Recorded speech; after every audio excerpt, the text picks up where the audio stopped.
first try. What's up, boys? Hello. Hello. What's going on? Oh, man, Hello. I need to get my beeper back. Dad gummit. It's so good when you just... I'm never expecting it. You always just bring it in on occasion, and it's always, hits me right there. It's not overused is the key. Yeah.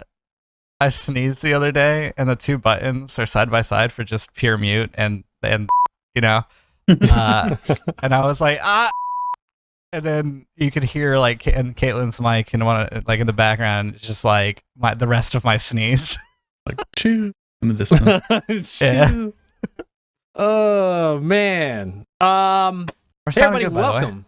What? We're sounding good. We're sounding good. Glad to hear. Well, this is what's important. Can you hear this twice? Or once on the stream? That's what really matters, because that's always the thing that's broken. I heard it once. Hey, look at us. I'm so proud. Hey, everybody. Welcome to The Forecast, the bi-weekly podcast about everything games, film, and news. I'm Aaron Juno. I'm Alex McCausland. I'm Ben Diaz. I'm Caleb Juno. I'm McCausland Chad. Oh, That got me. Swapping it up, huh? Oof. On today's episode number 207, the Game Awards revealed their nominees, which blew up the internet.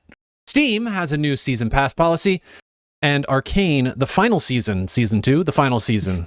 I don't even know how to title it, but yeah, sure, it came out. Plus, we raised over $10K for Extra Life, which you guys may have talked about the last time you podcasted when I wasn't here. Ben beat Elden Ring.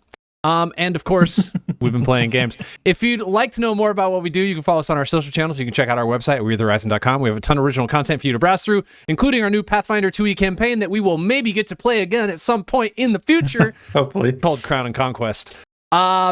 Additionally, everything we talk about is in our cast notes, which is pushed out to whatever podcasting app you are using. Woo! You know, maybe in like 60 episodes, that part about Ben will be correct. I think it's just going to become a permanent staple now. I saw it in there and I was like, why take this out? What's even the point? It's got to stay. Anyway. We raised over 11,000, by the way. Yeah. Yeah, true. I know. We're dominating. We're almost are we 12. still... I think we were at like 70th highest fundraising team in all of Extra Life at one point. Nice. Yeah, we've fallen a little bit. We're at 93. Okay, that's fine. We'll bump back up. Well, there's I believe. 150 controllers still left, just FYI. I just want to throw it out there, you know? Just want to throw that.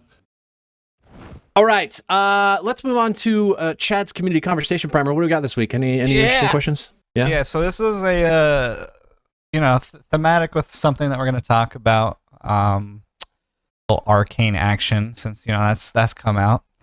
The question is, for the cast, if you could live in Piltover or Zon, which would you choose and why?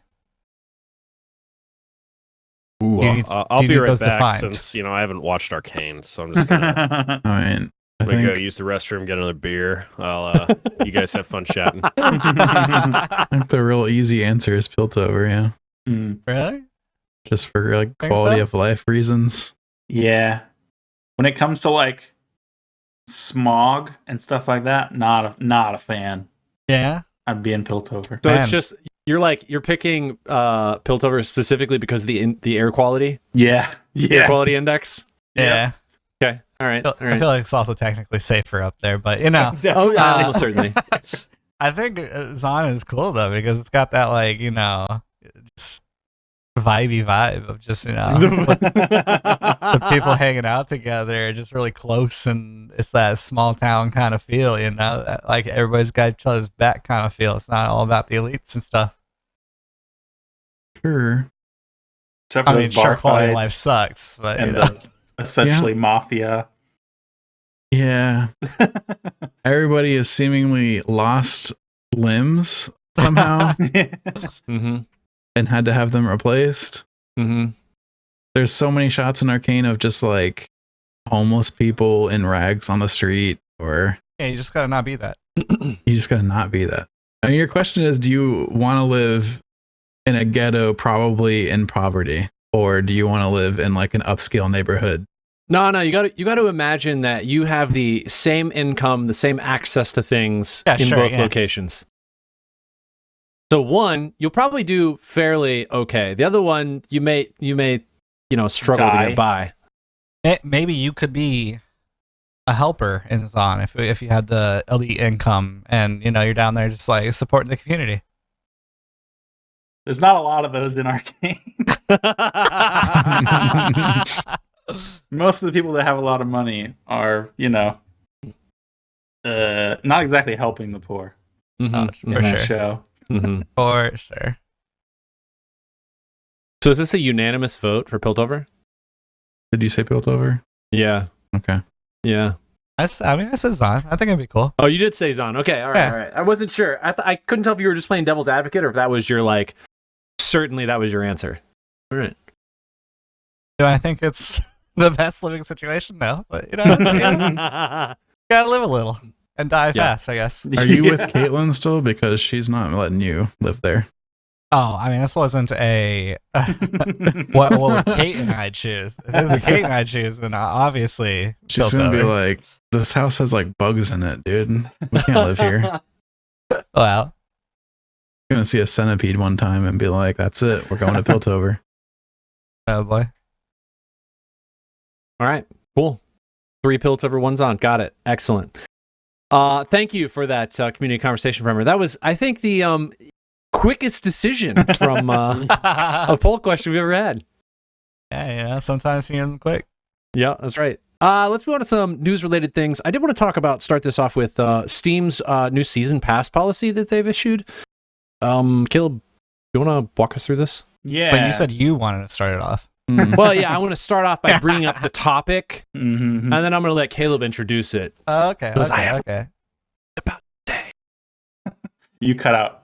I'm about to say entirely Aaron there. Noise did But- not like your whispers. Yes! I have no idea what Caleb's about to say, so. Great. Mm. Well, in typical, but still somehow surprising, consumer-forward fashion, Valve has put out a new policy about Season Pass that basically requires developers to specify what's going to be in the Season Pass, what's going to be in each DLC for a Season Pass, and the expected release date, and has specified that they can delay the DLC once up to 3 months, but that is it. And after that, they will give refunds back to consumers for the equivalent cost of the missing DLC, the undelivered DLC.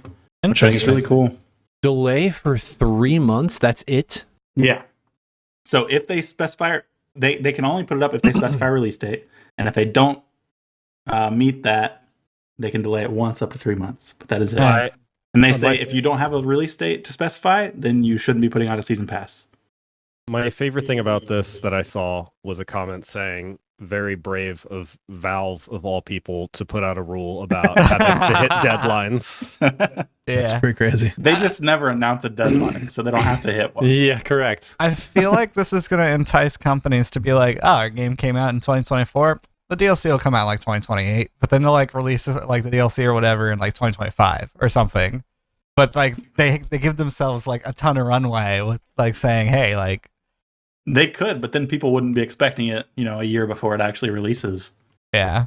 Do you think this also inadvertently relieves some of the pressure? I mean, if this were to be more game service providers like Steam, maybe all the online game stores started doing something similar like Epic. Do you think it would put more pressure on the game developers to ensure that their game was prepped before they made an announcement, or ensure that they didn't go through crazy, 14, 16-hour work days, just the press right at the end? I mean, that's the game crunch isn't gonna change. It'll never on change. this. That's for sure. But I don't know. I think the first couple games from here on out that companies put out, this isn't going to change anything. But once they get hit with a bunch of refunds for DLC they didn't release on time, I think they might Do you think change this their is strategy. Do you think this is going to incentivize companies to be less willing to push back release dates in terms of oh man, this is taking longer than we thought. I don't think that this DLC is finished, but we don't want refunds, so we'll just release it anyways. Yeah, I mean, it's very possible. Or you just Just to, release just to be devil's advocate, No, I yeah. don't think that's going to be the norm by any chance, but I'm sure that will happen. Or you just release a completely broken DLC that doesn't work whatsoever and be like, hey, we got a patch coming out in 4 months. Yeah, Risk of Rain 2. Interesting. Yeah, I'm not sure. We'll have to. I'm sure that's going to come up for a few games at least, that they're going to push DLC that's not ready. But I think that's going to be reflected pretty quickly in reviews. So I think they're going to have to deal with that as well. Well, good luck. I don't know what games that affects really. Games as a service things primarily, I would guess. Yeah, I mean, the first thing that comes to mind is Remnant, because Remnant has a season pass that had 3 DLCs in it. I think, if I'm not mistaken, And all were delayed. I think two of the 3 were delayed. I think. Okay. Interesting. Okay.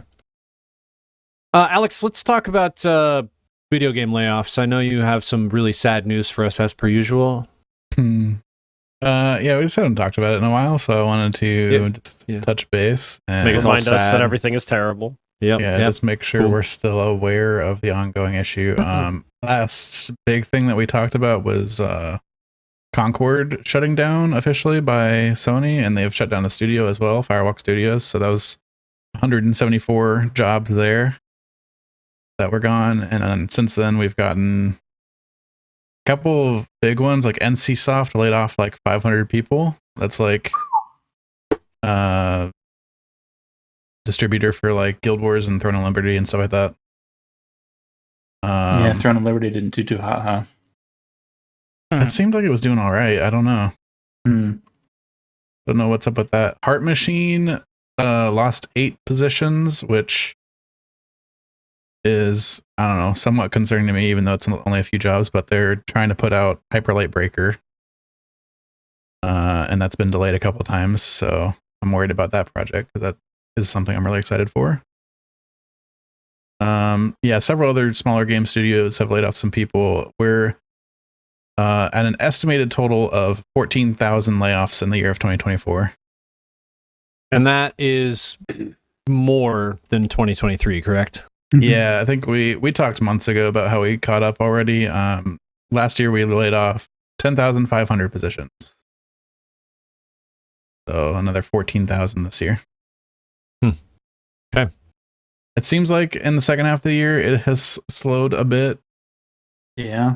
Less huge Somewhat. layoffs, but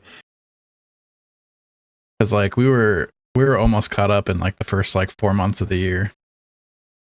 It was pretty So rapid. It's only I do been remember a that. few thousand since then, but you know, few thousand. That's a lot. Also in studio-related news, Sony is intending to buy FromSoft. What? Yeah, it's not big news. It's basically, there was rumor around, and it's been confirmed that technically FromSoft's parent company, Kadokawa, has basically come out and confirmed that they are in talks with Sony right now about how Sony is reaching out in attempts to purchase Kadokawa, which does own FromSoft. They haven't really said anything other than they're talking about it right now, but it has been confirmed that they're talking about it. That's all I got. find it interesting in this because Kadokawa owns 70% of the company, but Sony already owns 14% of Correct. FromSoft, and Tencent owns 16% of Of course, 10 cents FromSoft. in on it. Right? Of course. Got their hands on everything. Mm-hmm. But Interesting. Okay. I don't know well- how that's going to make changes for FromSoft games. I know you Man, guys Sony's are been- big FromSoft fans. I don't really. And Sony's been making a lot of mistakes lately. Yeah, I mean, Yeah, I'm working that's not on exciting. beating Elden Ring right now, so like obviously I follow FromSoft a bit, but Mhm. Yeah, I thought you beat it. it's I'm on the DLC. It's- Oh, yeah. Okay, all right. Yeah. Got it. give me Got like it. another 2 days. You got it. No problem. Do you think if Sony does buy FromSoft, their first big release would be Bloodborne 3 or Bloodborne 2? I mean, why did I say 3? Ooh. Or a remaster of Bloodborne? Since that's kind of the thing that's keeping Bloodborne away is Sony. Man, that would be nice. I'd love to play it on PC. Yeah, Hmm, be nice. maybe. Okay. that may end up being sad. Hopefully not. Hopefully FromSoft is still able to do exactly what they've always been able to do, which is develop and make excellent games. We'll see. We should talk about a excellent release from a company that has had fine releases throughout the years, which is Call of Duty Black Ops 6, which, Alex, I'm just going to read exactly what you wrote here, which is in quotes, biggest Call of Duty ever. Yeah. Like, what they say. In terms of like hard drive size or like... Probably. In terms of player engagement. Player engagement. Okay, Yeah. all right. Speak to me. So having extra buttons. this is the first Call of Duty that came out on Game Pass, of course. Mm. So a lot less barrier to entry. And that seems to have caused some records to happen in terms of their engagement numbers in the first 30 days of Call of Duty launch. So there's a bunch of quotes from people. It says, launch of Black Ops 6 is the biggest Call of Duty release ever, setting a record for day one players as well as Game Pass subscriber ads on launch day. They also say that their PlayStation and Steam unit sales are up over 60%. Wow.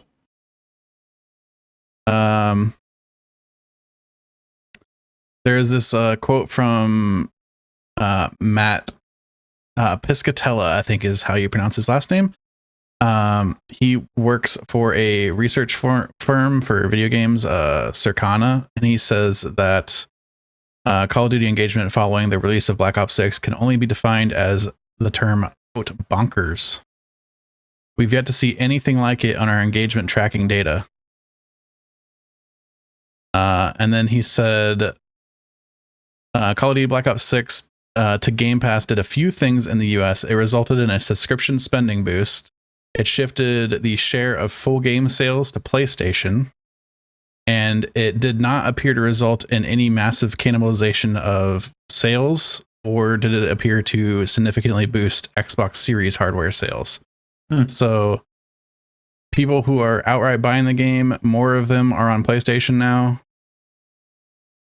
I feel like that was the case before, but it's shifted even more in that way. And then it's also not causing Xbox hardware sales to go up.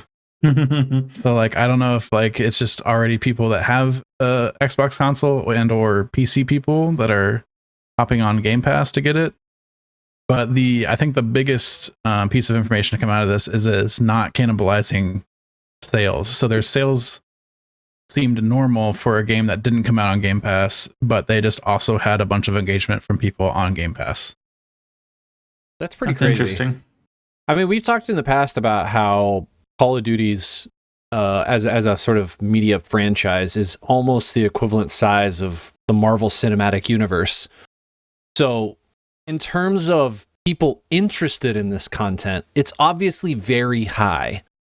What I'm intrigued is if that player base, because they're saying their sales are still what they would expect for this game, does that mean that it's like an more easy to access game for people who may not want to pay $60-$70 for a AAA title, and instead they're going to go the Game Pass route, and so that's the people they're getting, I don't know. Yeah, it just low seems propensity gamer, we'll call them. They're accessing new customers rather than moving current customers to Game Pass. Yeah, I mean, they got me on Game Pass. Yeah. Play it. Heck yeah. I haven't played Call of Duty in I don't know how long. Black Ops 2. Yeah. That's been a second. Yeah. Jeez. It's a really good point. Wow. Good for them. We'll talk about Black Ops 6 a little bit later when we talk about WHYBPL, but good for them. Mm-hmm. Ben, before we get into the Game Awards nominations, I see you last minute put in something in here that I have not had a chance to even Google. Sorry. But I had no it. Dragon Age remaster is what is written. I had it. It's again another little note, but I had it further down. I realized we should just get it out of the way before we get into the really big story. But mostly just a funny interview I saw with some of the people at BioWare, basically when they were asked, do you foresee us ever getting a Legendary Edition, like remaster or something of the original Dragon Age? They said that's extremely unlikely given there's only about maybe 20 people still at BioWare that understand how the engine worked in the old Dragon Age games. Wow. And I was That's just crazy. like, wow, okay. Didn't know that they had changed up their team that much, but I guess when did Origins come out? A while ago, right? Listen, Like 15 years ago or something. if Yeah. the Blade Runner game tells me anything, it's that people can easily take old code and create a new game out of it, and it'll be very successful. So I think they could just hire a bunch of people to reverse engineer it, Ben. Almost exactly 15 years ago, Alex. Nice. You were off by about 22 days. Wow. Impressive. Okay. Yeah. That was it. Just found it entertaining. Thank you, Ben. Appreciate that. All right, let's talk about Game Award nominations. Boy, where to even start? I'm going to start with this. I think just in general, the Game Awards is something we obviously all pay attention to every year because it's one of the bigger game awards. That's really stupid to say it that way, but that's correct. Yeah. The Game Awards is one of the bigger Game Awards shows that we watch, and a lot of times agree to at least a percentage of categories of awards that they give out, and maybe sometimes the nominations. My first thought after seeing everything that's come out is, when is somebody on our podcast going to play Astrobot? Because it's in so many categories that... Alex, have you not played it? Yeah, me, Caleb, and Jacob played it. Is that Oh, on you guys PC? have We've talked? talked about Okay. it. Yeah. Is that a I PC just don't game? remember. I actually picked it up because Alex has it. PS5. And I started playing it Yeah, it's because a Alex PS5. has it, and Alex and I are doing the trade, the account trade or whatever. So Well, this is how much I pay attention to you guys when we podcast, so I didn't even know you played it, but good for you. It also was one of the been episodes you were out that we talked about it. gone. Oh, For a long okay. time. Probably. Got it. I was gone for a while. All right. Let's just run through this real quick. I just want to talk about Game of the Year to start this off. Astrobot, Balatro, Black Myth Wukong, Elden Ring, Shadow of the Erd Tree, Final Fantasy VII Rebirth, and Metaphor Refantasio. Thoughts on some of the inclusions here for Game of the Year? Any in particular you're asking about? Shadow of the Erd Tree is not a game. Yeah. That one, maybe? Maybe that one. Mhm. Yeah, I'll- that feels like an odd choice. I mean, Elden Ring already won Game of the Year in 2022. It's Yeah. been 2 years. We have a new DLC. Sure. Is it longer than... Well, actually, I don't know if it's longer than any of the games in this. How long is Black Myth Wukong? How long to beat? Hmm. Because I'm pretty sure the DLC for Shadow of the Erd Tree is like 30 hours. So maybe it is actually longer than at least one of the titles in here. But Did still, 36 hours. it is Main a story. DLC that is existing in the Game of the Year category, which immediately sparked conversation in our group because there's always a concern, not a consensus about how exactly we're going to approach various types of games releases during the year when we go to vote on our Game of the Year. Are you guys okay with this? No. I don't really like it. No. I feel like they should have a category for expansions / DLCs. Mhm. They do. It's called Best Ongoing Game, and There it's is also already Best got a Ongoing, category. Yeah, Man, I hate that category title though. it's Uh, not It's a dumb. great Don't category. get me wrong, it's dumb, but Cyberpunk that's where it should 2077 go. won last year, didn't it? Yeah. I don't really Yeah. even think DLCs are ongoing. That's just It doesn't really Yeah. feel like No, it's that's a boring Cyberpunk. to me. ongoing to me is like a live service game, like Destiny Yeah. 2 Destiny, or some with Fortnite or seasons, yeah. yeah, I think Apex them Legends putting or Cyberpunk in it last time was a big mistake. I think that made So- no sense. The only reason I can try to argue Cyberpunk being in there is because they literally week to week were releasing updates constantly. So they were like really trying, like, I mean, they went from a 1.0 to a 2.0. So like that's the only, like, I don't think it should have been in there, but I feel like that is better than some other things that are in a best ongoing category. I have one other take on Game of the Year options that probably I think I'm going to get some disagreements on. While I think it's fun, I feel weird about Balatro being in there. I would agree that I don't think it really deserves. It's being a in game of the don't get me year. wrong. I think it's a fun game, but it's very tiny. It's not. I'm not using the right words for it, but I don't know if you guys get the same vibe I'm saying of like it's a little indie game, and it's not to say indie games can't have game of the year, but I don't know. It just seems not really up to snuff with all of the other nominees.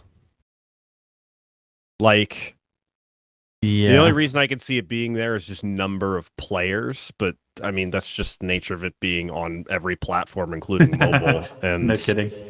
it's easy to get into. I don't know. I kind of don't understand how Balatro took everybody by storm. Like, it's good. I'm not saying it's not good. I don't think it's like, oh shit, everybody's going insane over it. It's like fairly simple though. Yeah. Yeah. And I feel like think it's just easily it gets accessible. old pretty quick, I think. I would agree. I would agree with that. Yeah. But then there's other people that I hear like, oh yeah, I had to go through and win with like every deck type. And it's like, okay, yeah, sure. Why? Other than that, I'm looking at this and realizing other than Balatro, I have not played any of the Game of the Year nominees. So I should probably, get on that. I personally don't think Wukong really deserves a spot up here. Yeah. Really? Yeah. I mean, it's good, but I don't know. It has a enormous overseas audience, so I wonder if they're trying to. Something that confuses me about Game of the Year is like Soccer just came out. So why is that not like they waited for why do they do it so early that like they don't have games that are? Yeah, I think it's kind of like just because this is the best time of the year for them to do it, and so their calendar year runs. I don't know if it's like November to November or like November to October or something. So it's gonna miss everything these last 2 months. There actually is like a cutoff date that there's like some 2023 games that could be considered for this year because it was after the cutoff date. Yeah. Mm-hmm. Yeah, so Stalker will be weird, in it though. for next year. If it deserves anything, I don't know for sure yet. Sure. Do you think? I mean, like, I think a lot of people will talk about primarily Silent Hill 2 remake. Didn't make this list. There are people who talk about Stellar Blade not making this list. Yeah. And there's a lot of out there about the comments out there about the Legend of Zelda: Echoes of Wisdom, which I don't think any of us have really played, but is like incredibly well received. All snubbed over a DLC. Yeah. And a game again. Card game. I mean, cool. Don't get me wrong. Taking the internet by storm. But yeah. I mean, you'll probably hear me say it multiple times. I'm also upset that I don't see in any of the categories Satisfactory didn't get anywhere. Which when was it 1.0? Was it too recent? 1.0 was this. It was this year. It released. Because it could have been after the date. If it was September that recent. 10th. Okay, probably not. And it's currently the 4th highest rated game on Steam that got released this year. Balatro is 3rd, so it is behind Balatro, I suppose, but it's number 4 released this year on Steam. Could it just be that Satisfactory has technically been out for so long that they just didn't really think about it being 1.0? And because it's been in beta for a couple years. Listen, apparently they don't care about that crap. Yeah, they'll just renominate it when it comes out. Yeah, I feel like they've done this before, where they've nominated a game that's been in beta for a while. I don't know. I can't think of one handy right now. Yeah, my other issue with the list this year is 2 years ago, Multiverses won Best Fighting Game while it was in beta. True. No way. Yeah, and now it came out fully this year, and it is nominated for Best Fighting Game. Oh my! That's even more of a That is party foul. Stop that! No, slap back the hand. Stop it. There's like no way it wins this year against its competition, but it would be so funny if it won 2 different years. Best Fighting Game of the Year, 2 years. I don't know. I just don't know how they can. They just go by like there's like a panel that nominates stuff, right? Probably, and it's just like whatever the panel puts forward, I guess we'll take it. Everybody said Shadow of the Erd Tree, so it's on the list. Best community support, guys. Baldur's Gate 3. Yeah, the ongoing category and the community support category bothers me because they're like kind of the same category. I would argue the same for Game of the Year and Best Game Direction. They're essentially, they're so similar. I would say, I mean, they have the exact same games. Community support. Yeah, they do. Community support and ongoing game, I could see being good categories if they were defined better. Because there are games that I can think of as being particularly good with community support. And like ongoing, like Chad said earlier, makes sense if you confine it to like, games that release updates on a regular basis effectively. Not just like, oh man, we released a big DLC. Like, I don't know, on like a bi-monthly or like quarterly, something like that basis. But it's just not defined like whatsoever. Alex, I was going to ask, do you think that Senua's Saga Hellblade 2 deserves a Best Narrative nomination after your review of the game when you played it? I don't know if it gets Best Narrative. It needs like a technical award, I think. for Best like technical direction? For just like graphics fidelity and performance capture fidelity and audio design are all like super crazy, like out of their league in that game. It's up for Best Actor, right? It's up for Best Audio Design and Best Performance, I think. Performance. Yeah, Best Also- Performance. Yeah, it'll probably win Best Performance, I'd guess. Does it feel weird to anybody else that two of the games that are nominated for Best Narrative are just remakes of older games? Like, that feels a little weird. Yeah, it feels weird for narrative, huh? Yeah, like, other categories I could see being fine. Narrative? Like, that narrative's been around for a while. Like Silent Hill 2 coming in and not getting Game of the Year because it's like I could see it being put in Game of the Year, but not narrative almost. Yeah, like that would make it's like more a sense remake to me. to like revamp the entire game. At least but it's Final the same Fantasy, story. like, they changed it up. Like, they added a bunch of stuff. Mhm. Like, they made it a little worse, that's different. Like it plays completely differently. Yeah. I don't know Silent Hill 2 well enough to know how much they changed it up from the original. I just assumed they didn't much. I was a little... I was happy to see Helldivers in multiple categories. I think it's deservedly in multiple categories. I think it honestly could have made more. Best ongoing game, best community support, best action game, best multiplayer game. That's a lot of nominations for a game that when the first game came out, how many people were playing that game? Like 15,000 or something? Yeah. 30,000? Yeah, it was a big deal when it first released. Yeah. I think, and in terms of just uniqueness, I think they did something that not a lot of other games were, which was this sort of grand overarching strategy that constantly changed the way you play the game, which, I mean, when's the last time you played anything like that? Yeah, I mean, Fortnite's like the big one for that, right? Yep. Constantly evolving game. I don't know. I'm surprised Warhammer got nominated for anything. Yeah. Best action game. I mean, if Space there's anywhere Marine to 2? put it, that would be the place to go. Yeah, Action that game. is the place. It's a lot of fun, but it feels like a 360 era game. Yeah. But I think it's fun because of that. In a lot of ways. Now, Chad, do you think Diablo 4 deserves to win best ongoing game? I haven't really looked at it lately, but it's supposedly updates are actually decent. Really? That's what I've Actually heard from listening my to the friends who community play now. it. Yeah. Yeah. I've got some friends who've been playing it, said since like the second update, it's gotten significantly better. If you were gonna vote, though, I'm assuming you're like, yeah, Destiny 2, they did a great job this year with the DLC, and I feel like it just landed. Or do you think something else in here is? I think I voted Final Fantasy, to be completely honest with you. Really?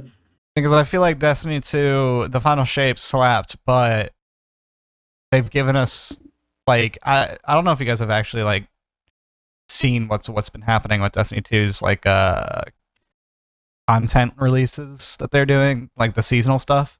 But they opened up you can just play Act 1 from start to finish day 1. Like there's no time gating. You just play the story at your leisure. That was 45 minutes of play. And it's like, I don't understand how 45 minutes of play was going to expand over like the 9 weeks or 16 weeks, however many weeks of Tuesdays. Like it doesn't make sense. Like, and people are saying, well, there's no bloat of like having to go to the helm, having to do like 3 strikes, it's like, well, add more then, because there's nothing here. Like I've completed everything within 45 minutes and I am now done with Destiny. Like I don't need to touch it again until the next act drops. So to me, like Destiny 2 is not best ongoing right now. Dungeon was great. The final shape was great, but that's about where it stops. Yeah. Like that's okay. it. Okay. While Final Fantasy, I feel like maybe I'm biased because of my wife, but the content that I'm hearing from that is like people love the content. There's a lot of it. There's, it's good stuff. The reason I wouldn't say Fortnite, Diablo, or Helldivers is because I feel like Fortnite's the same formula all the time. So like I think it's a great phenomenal. It's a game that will stay around forever, but I don't think it needs to be a best ongoing game winner. Diablo is kind of just shaky. Helldivers 2, I feel like because of the Sony kind of controversy. So I think that's why Final Fantasy 14 needs to take my vote. Okay. Anything you guys think out of these nomination categories, anything you think is just like a pure standout, there's no way it doesn't win situation? If Stellar Blade doesn't win score, I'm going to be very upset. It is such a good score. Oh my gosh. The I think music it's the is one so game good. that I actually have the music turned up over everything. I could probably see Final Fantasy. I feel like it'll probably lose to Final Fantasy, yeah. Yeah, but I'm probably going to be upset about it. Really upset about it. What's best score in music? Caleb, when was the cutoff Final for Fantasy, the release? I'm not sure. I don't know. Because Dragon Age of the Veilguard is on here. Yeah, I mean, it's only an innovation in accessibility, but it is on here.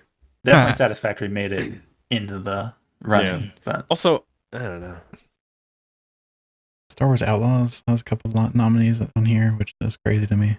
I was unaware that they made a Knuckles TV show.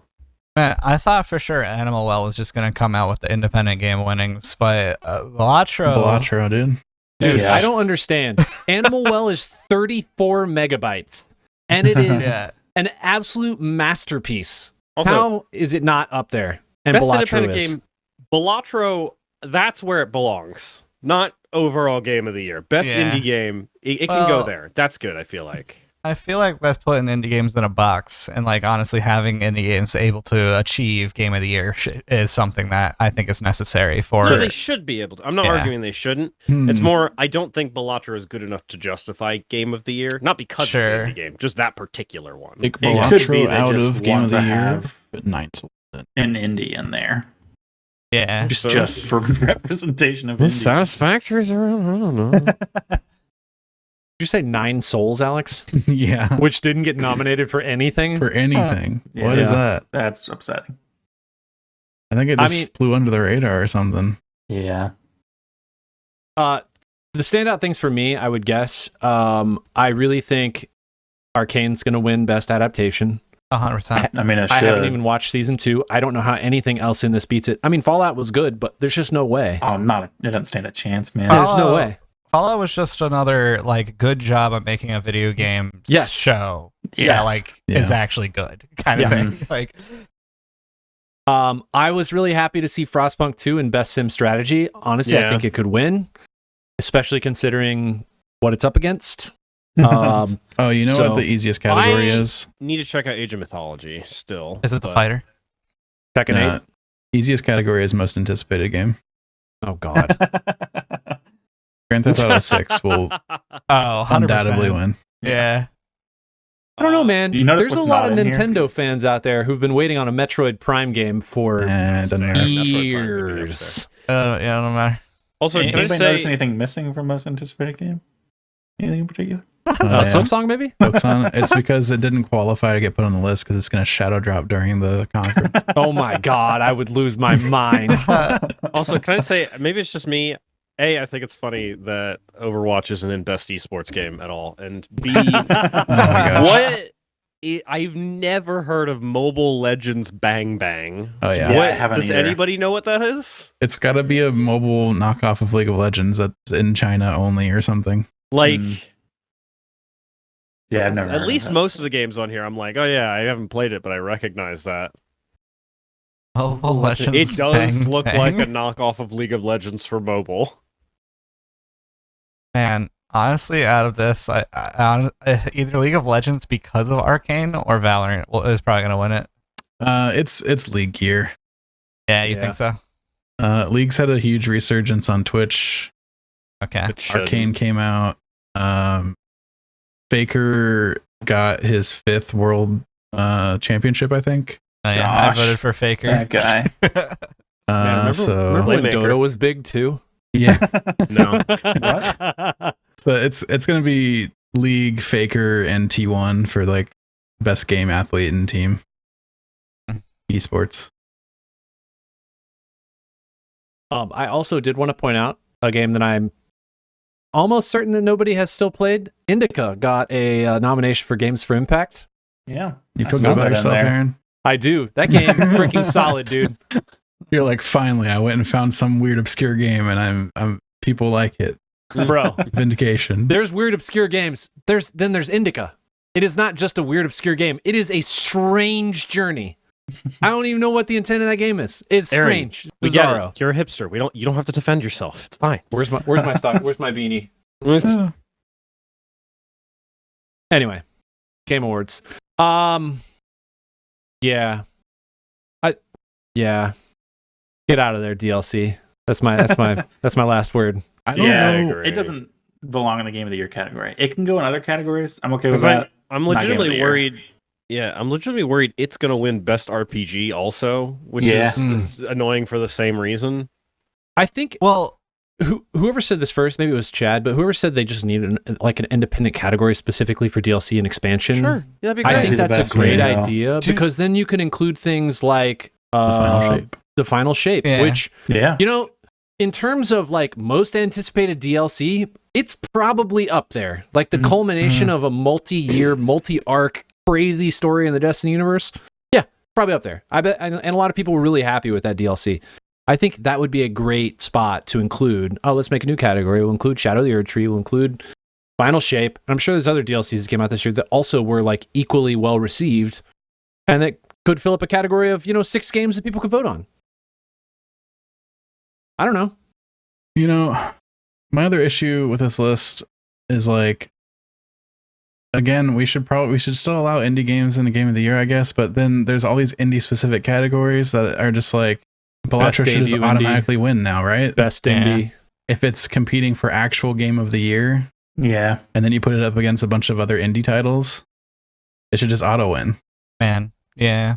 That's always going to be an issue for Game of the Year in any other category. Yeah. Whatever So, wins Game of the Year do- should win any other category it's in. Will Do you it? think that enough people are kind of thinking the way we're thinking, though, about, like, for instance, Elden Ring, Shadow of the Erd Tree, which is like, well, Elden Ring has won Game of the Year, so, like, a DLC shouldn't win. Some other game should win this. I Yeah, think maybe. I think a lot of the internet's upset that yeah. the DLC was included in Game of the Year category. Yeah, I think I a don't lot of the internet is, but it doesn't really come down to just internet voting, right? It's mostly mean- panel-driven voting, right? Yeah. I'm just saying. I think in general the consensus feels like that people are thinking, "Why is this here? This should either be excluded or we should find another spot to put it because it is an excellent game, well, an excellent expansion in this case, Right. but it's not worthy of what these other games did, and also not worthy of games that could have been in this category but were not because it's filling up a spot." Going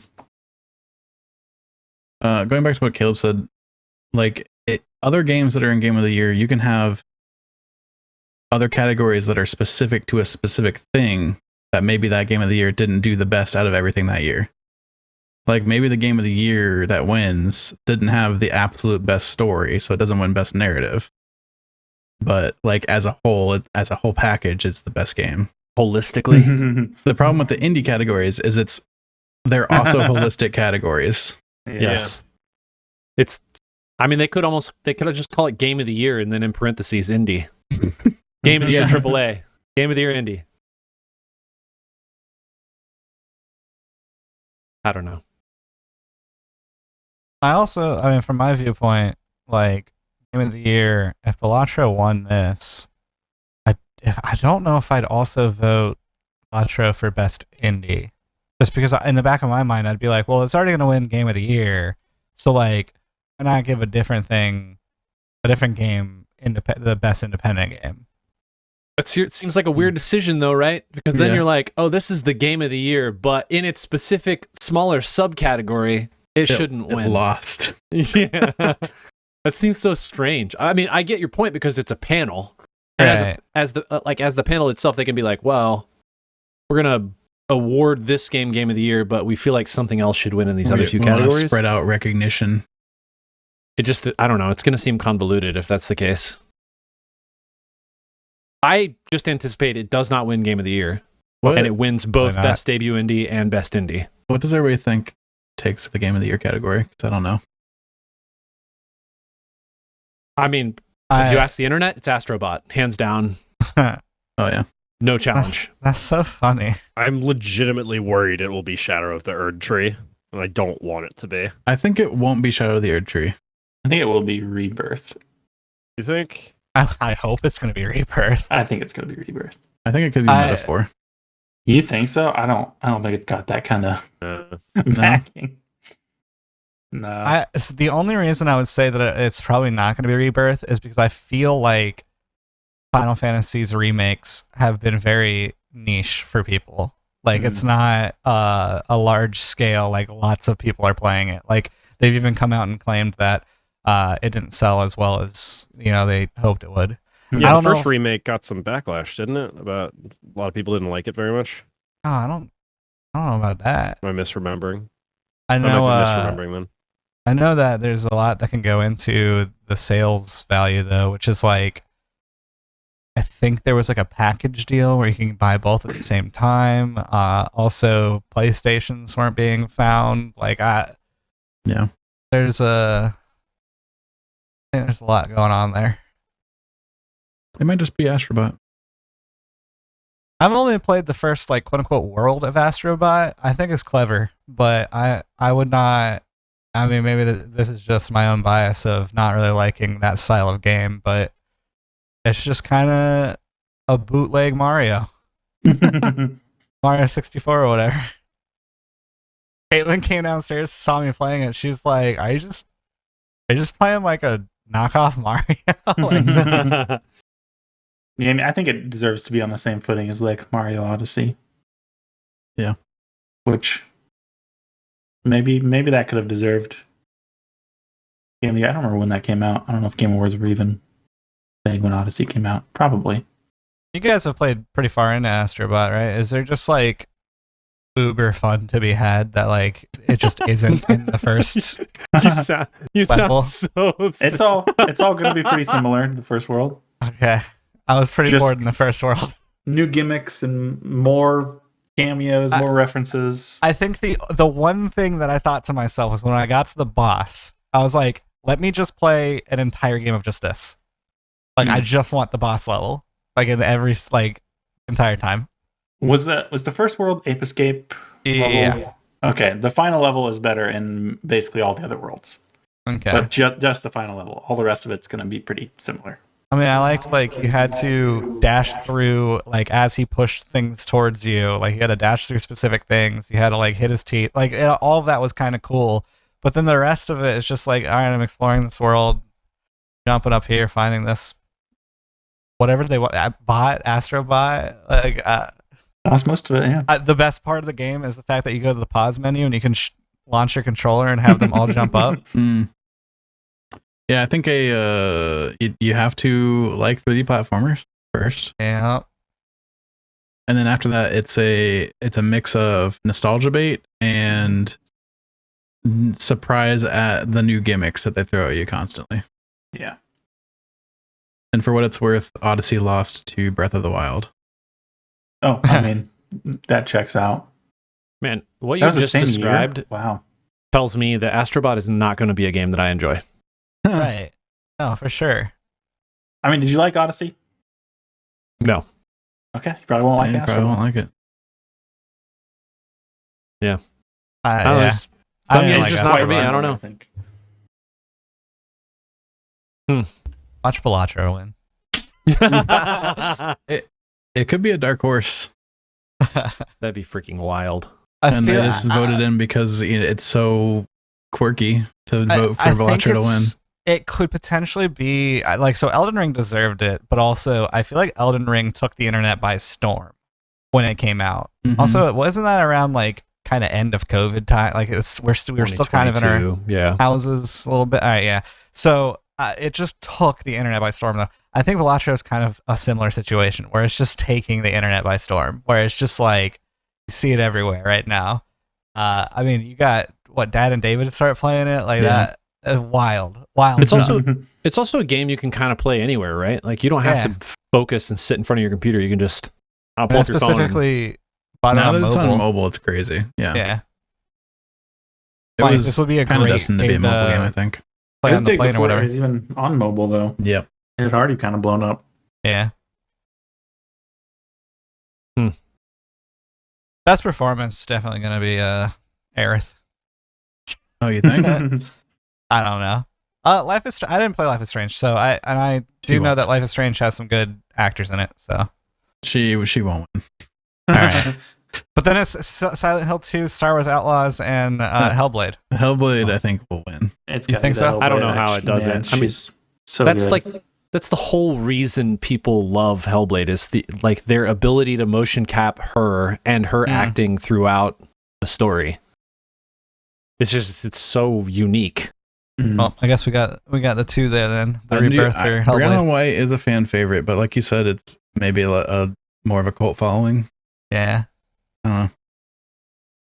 I just I know think that like Aerith is like the core to Final Fantasy when it comes to like why the story is so good. It's like I still She's the think girl with the bow in her hair. Yeah. I think Hellblade 2 is probably like the most technically advanced video game that exists right now. sure, okay. Oh, really?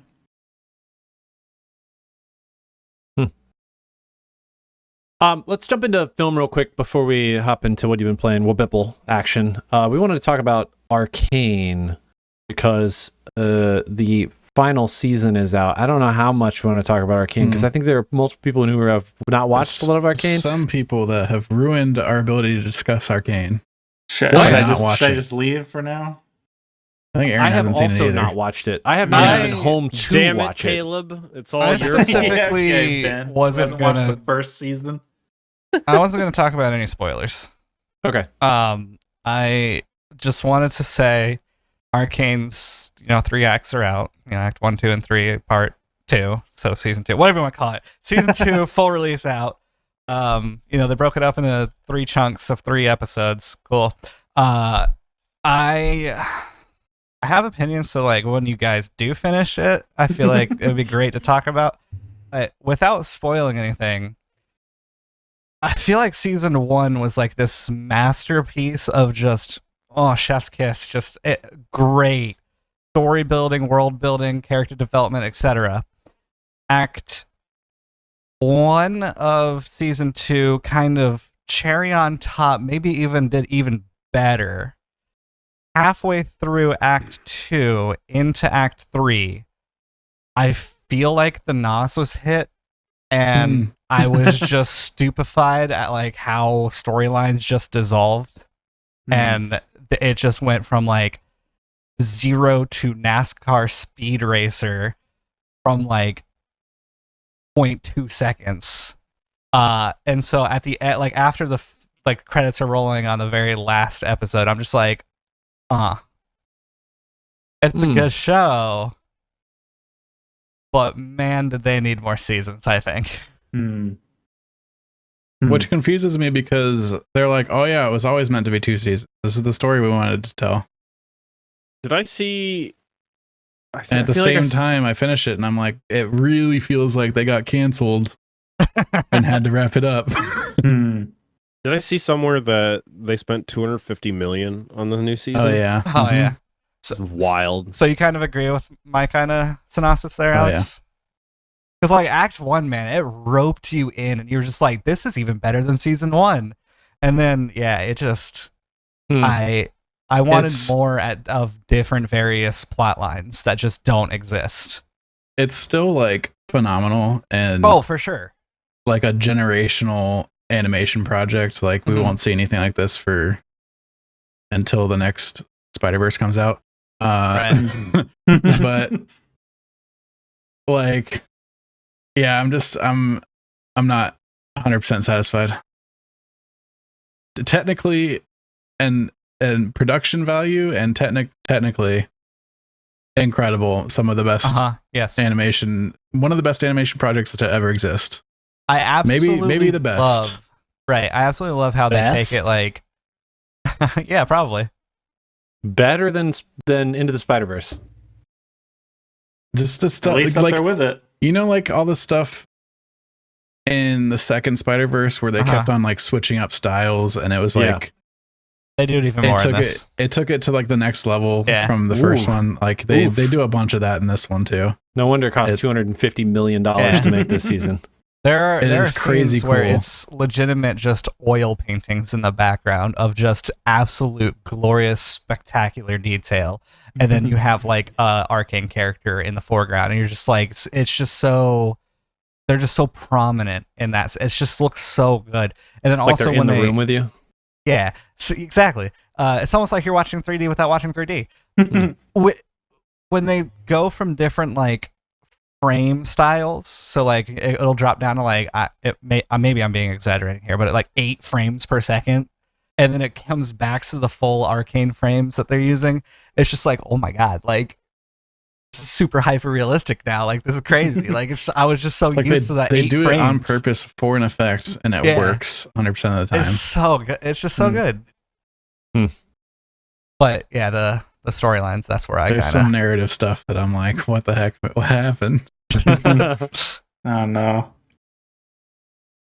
Well, if you are listening to this and you've never seen original season of Arcane, go freaking watch it right now. I also texted Alex at one point and said maybe I should have watched, or maybe I told him on Mumble, but I feel like I should have rewatched Season 1 before watching Season 2.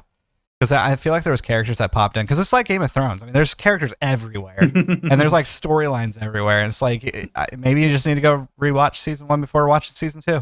This is the whole Alex theory of watching a series, is that you wait until it's fully complete and then you can watch it. Because then you can watch the entire story from start to end. Yeah. Alex, did you watch Season 1 right before watching Season 2? No, I went and watched a pretty extensive recap. Okay. I probably should have done that. I think the recap's fine. Okay. You know what it's time for? Whoop. Bipple. Whoa. God. All right, this is a family show, Chad. Sorry. Let's start with, as a group, 4 of us have been playing Super a new... 5! Yep, nailed it. I've never even heard of this game. Chad, go ahead. Take it away. Describe this game. Alex, go ahead. Take it away. Describe this game. Supervive is Alex, you should have just pointed at Caleb. Caleb, do you want to describe it? No. Okay, Supervive is a... Yeah, I'll describe it. Yeah, go ahead, Ben. Squad-based. It's like take Vive, but like it's super. Super man, it's so it's not a VR Vive. game. So that's it's weird. actually it's the Vive, but like way better. I actually don't like the title. Yeah, I don't. Doesn't really make know any what sense. Yeah. It means. Before, I was in the alpha when they didn't have a title, and it was just called Project Loki, and I thought that was cool. Anyway, it's a squad-based MOBA-esque battle royale. So squads of 2 or 4. You have a isometric perspective, and you have a a hero and or champion, whatever you want to call them, that has like 4 abilities. And you drop onto a map and you try to find a couple of things. You want armor, you want a couple powers, but it's not like a crazy amount of looting, I don't think. And it's mostly about establishing ground and vision, and then getting in skirmishes and taking people out and leveling up your characters and farming PvE beasts to level up your characters. No, when you say it's not a crazy amount of looting, I almost think that if you're base level, like to have no items, and you're going up against somebody who has like all the items, I still think you can outskill them and just land your stuff better and maneuver around them. It's not. It doesn't feel that like the balance issue isn't there. I think maybe there's like some characters like, man, that dude hit me for 2 times and I hit like a truck, but then also that person, the shots are once per every 2 to 3 seconds, so it's like it makes sense that it hits like a truck. So I think there's a lot in this game that's like it works really well. Also, we've played other BR MOBAs before, and I feel like I've never grasped the concept of anything in it, and I've just been like, what's happening? I'm just dying instantly. I think a lot of times it's because they're really dense. Yeah. This actually doesn't feel dense. Yeah, no. Like you jump into the game, you're like, I have a couple abilities. I was actually thinking about this earlier because I almost think you could jump into this game and play controller and not really have a problem. Probably, yeah. Like almost like a twin stick shooter kind of, except you have abilities on, some button somewhere. And you can function like I could imagine Derek playing this game and actually understanding like the core features of how he's supposed to interact with the game, interact with like the world and the characters and team fight. We judge if a game is easy enough if Derek can understand it. No, it's not how we judge it. It's how I judge whether or not it can be on a controller. Because imagine like any game that Derek's just a controller guy. Any game that you cannot play with a controller just inherently is like it doesn't feel as natural to him. Uh-huh. But this, you don't I think feel like Derek would be just falling in the abyss over and over. Huh. Well, that's a different story. Yeah, I think there's just not a lot involved into it, and also like it was funny because there's multiple times where you guys would be like, "What's that over?" Oh, it's just an armory, because you like hover over it with your mouse, and you get to see like exactly what it is. So like it's very like I feel like the UI is very clear on what's happening, and I don't know, it didn't feel like it took you guys all that long to really grasp the concept of the game. No. Caleb still doesn't know what's happening. I felt like I was completely lost for like 3 games, and then I was like, okay, I kind of get it, and I mostly get it. I also like in most MOBAs, in most BRs, rezzing your teammates is very one-dimensional, of just like, I'm gonna have to stand here for forever, not be able to move, not be able to attack, like but this one it's like you could just stand on the body that'll res it, or you can go find a res beacon. And so there's actually strategies like throwing yourself off the map in order to res with your team across the map to get out of a fight. So they made reviving really strong and gave you so many ways to do it, and then they named the game Supervive. Wow. Oh, you know what? Now it makes sense. Don't like it. I also enjoy the way that they give you new characters, which is pretty much you just do your dailies and weeklies, and you level up a free battle pass, and it gives you hero choices. Yep. And that's pretty cool. Things that I think the game does well that like really make it accessible and interesting to me is I like the idea of floating islands with space in between, and how like one impact can make you just drop and you're insta-killed. It forces you to take combats, which is interesting, but it also forces you to understand map terrain, because a lot of times you can still jump and go over a chasm as long as there's something blocking, like a wall or, like your up elevation or something. So there are ways around it, and it gives you that ability, but it forces you to have map awareness. I also really like the crouch mechanic, where if you're sneaking, you gain extra vision, which is a really cool idea. A lot of games I feel like really focus on this is the perspective you have as the player, and that is all you get. Think about Dota. Like, you don't zoom in, zoom out.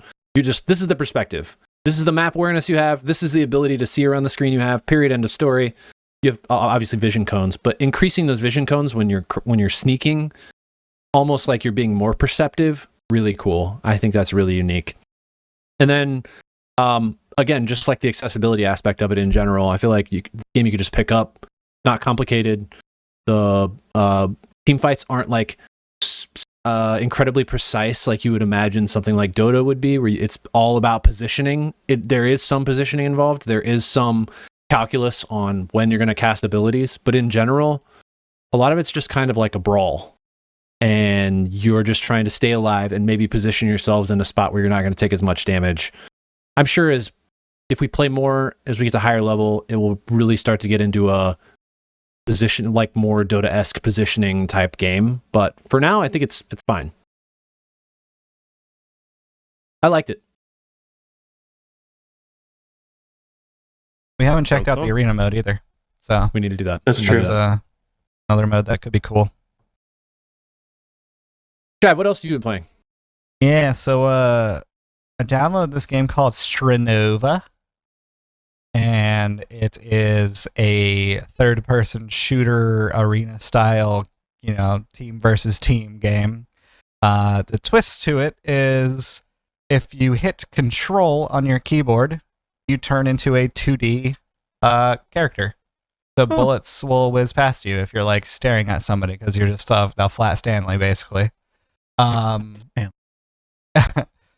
You can also, I think it's space on the keyboard when you get to a wall, or left shift, something. You hit a button when you get close to certain walls, and you can turn 2D and attach to the wall. So now you're just like a spray paint, or like Overwatch spray or something like, but you can move it around on the wall. So as to avoid bullets that way as well. It's like a hero shooter, so there's like different skills that you get when you're choosing different characters, different weapon kits that they have as well. And the battle pass is the most important part of that game because it is a dating simulator. So you That's play amazing. you play the game and you get points, and then you go and get like this heart from the battle pass chick, and she's like, "Oh my god, thank you for being here," and she like gives you a present because you've impressed her. Bro, I feel like the evolution of your like appreciation of different types of games is so wild. It was like a very like your category line was like really, really skinny. And then it just is like exploded over the past like year and a half, this is 2 just years. a shooter. It doesn't matter, dude. Like your descriptions of things, when like the things you pick up on games you're like excited about, it's just so the Chad of 2 years ago. Like, what is this stupid battle pass? What? Absolutely not. Just let me click the button. I'm ready. Next match. It's just great. Also, actually, the most important part of Strenova isn't even playing the game. It's opening the launcher. So if you see me in Strenova, it's probably not because I'm actually playing it. It's because I have the launcher open in Steam. And it just plays this like phenomenal soundtrack. So if I would have picked that as one of the games for Video Game Dominable Gauntlet, you'd gotten it. Maybe. Or I would have just asked you what anime is playing. Yeah. Just play Dear Maria over and over. Man, it's a really unique concept. It's pretty cool. The 2D stuff? Or Mm-hmm. Yeah, that's cool. Strenova. All right. Alex, how about you? Yeah. Last time I got to talk about WHYBPL, I talked about how I was playing Life is Strange, and I played like the first 3 chapters of Double Exposure. And then I finished it after that. So, yeah. Pretty Verdict? good. I'm upset because you get to the end of that game and they just leave you on a cliffhanger. And then they pop up a screen that says Max Caulfield will return, which is something man. they've never done in any of the other Life is Strange games. Do you think it's going to be like a DLC like Callisto Protocol? Or Callisto, whatever the name of that game is? The Callisto Protocol? What is the name of that Callisto game? Protocol, yeah. Okay, got it. Yeah.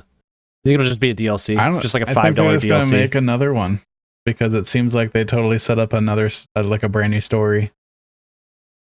I thought they never made like subsequent games using the same ability. They always changed it up so that it was something new. Yep. So curious to see what will happen in the next Max game. So like this one, like I talked about before, the gimmick is you swap between two timelines throughout the game. That's how your time power has evolved since you haven't used it for a decade or so. Towards the end of the game, she starts doing some crazy stuff where she'll like pull objects from the other timeline into this one, or vice versa.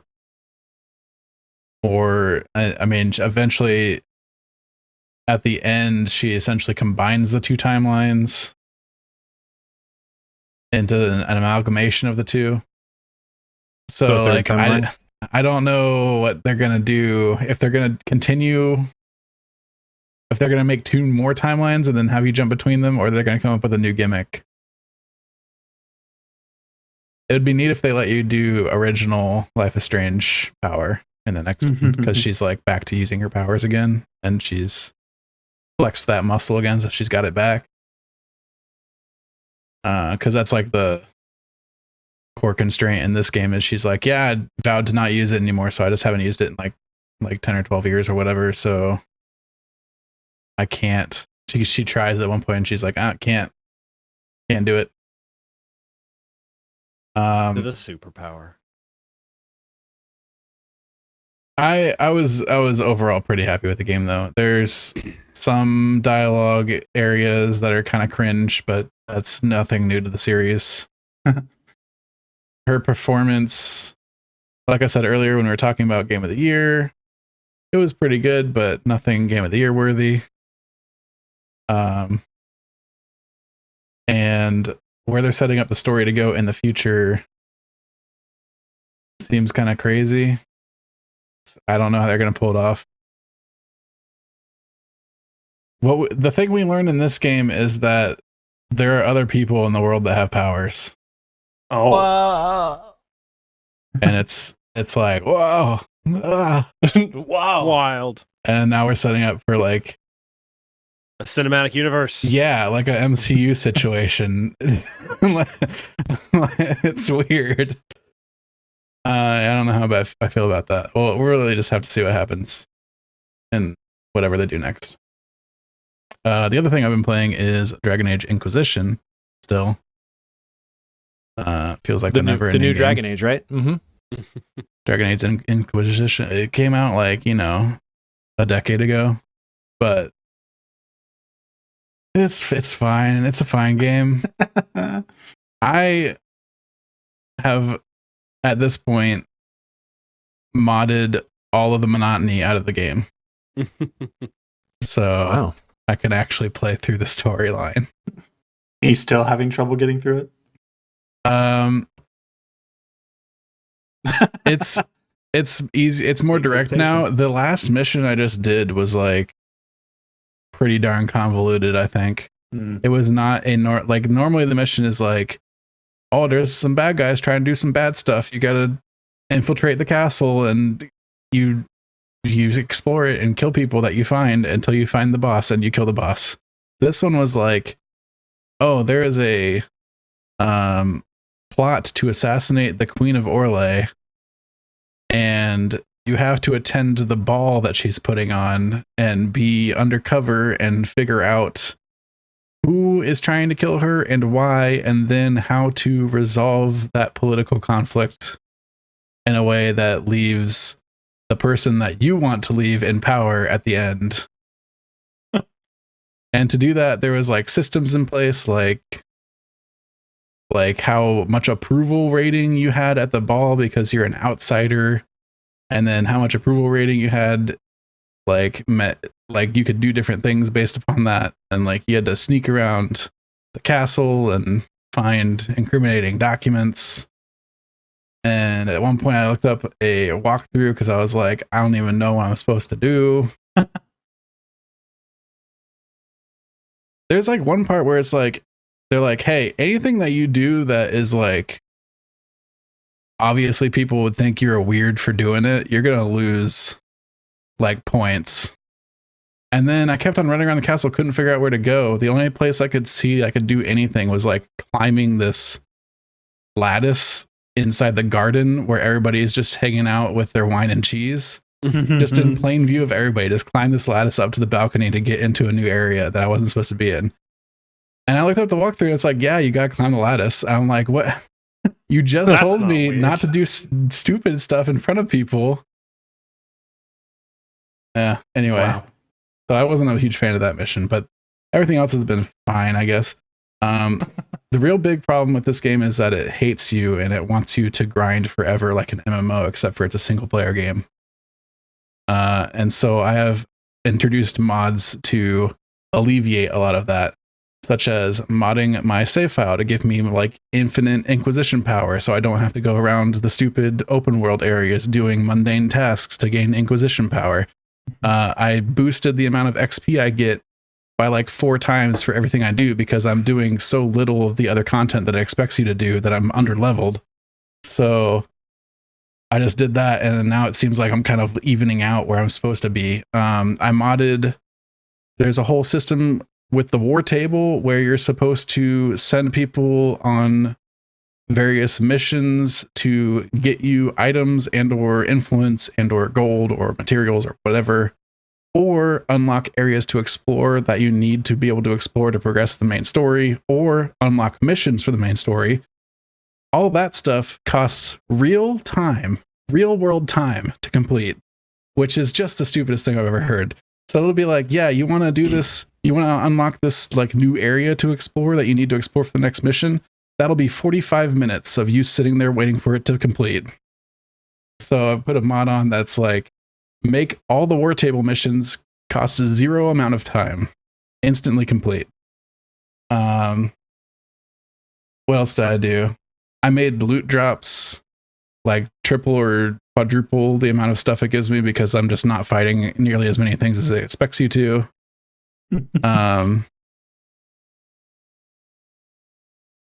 So it's fun. Yeah, I think that's about it.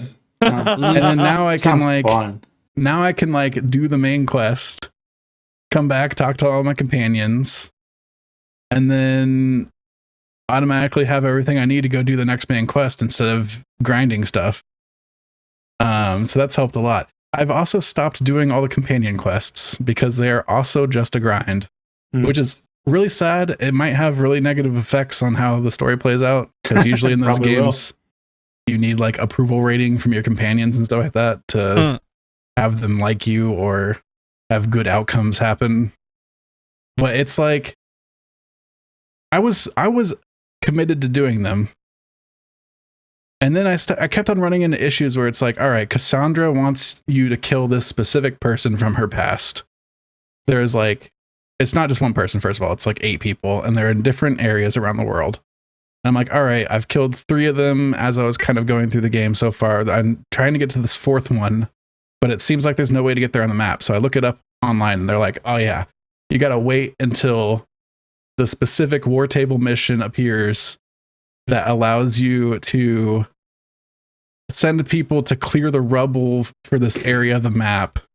And then after you do that, you can go back to that map and get into that area and kill the person that she needs.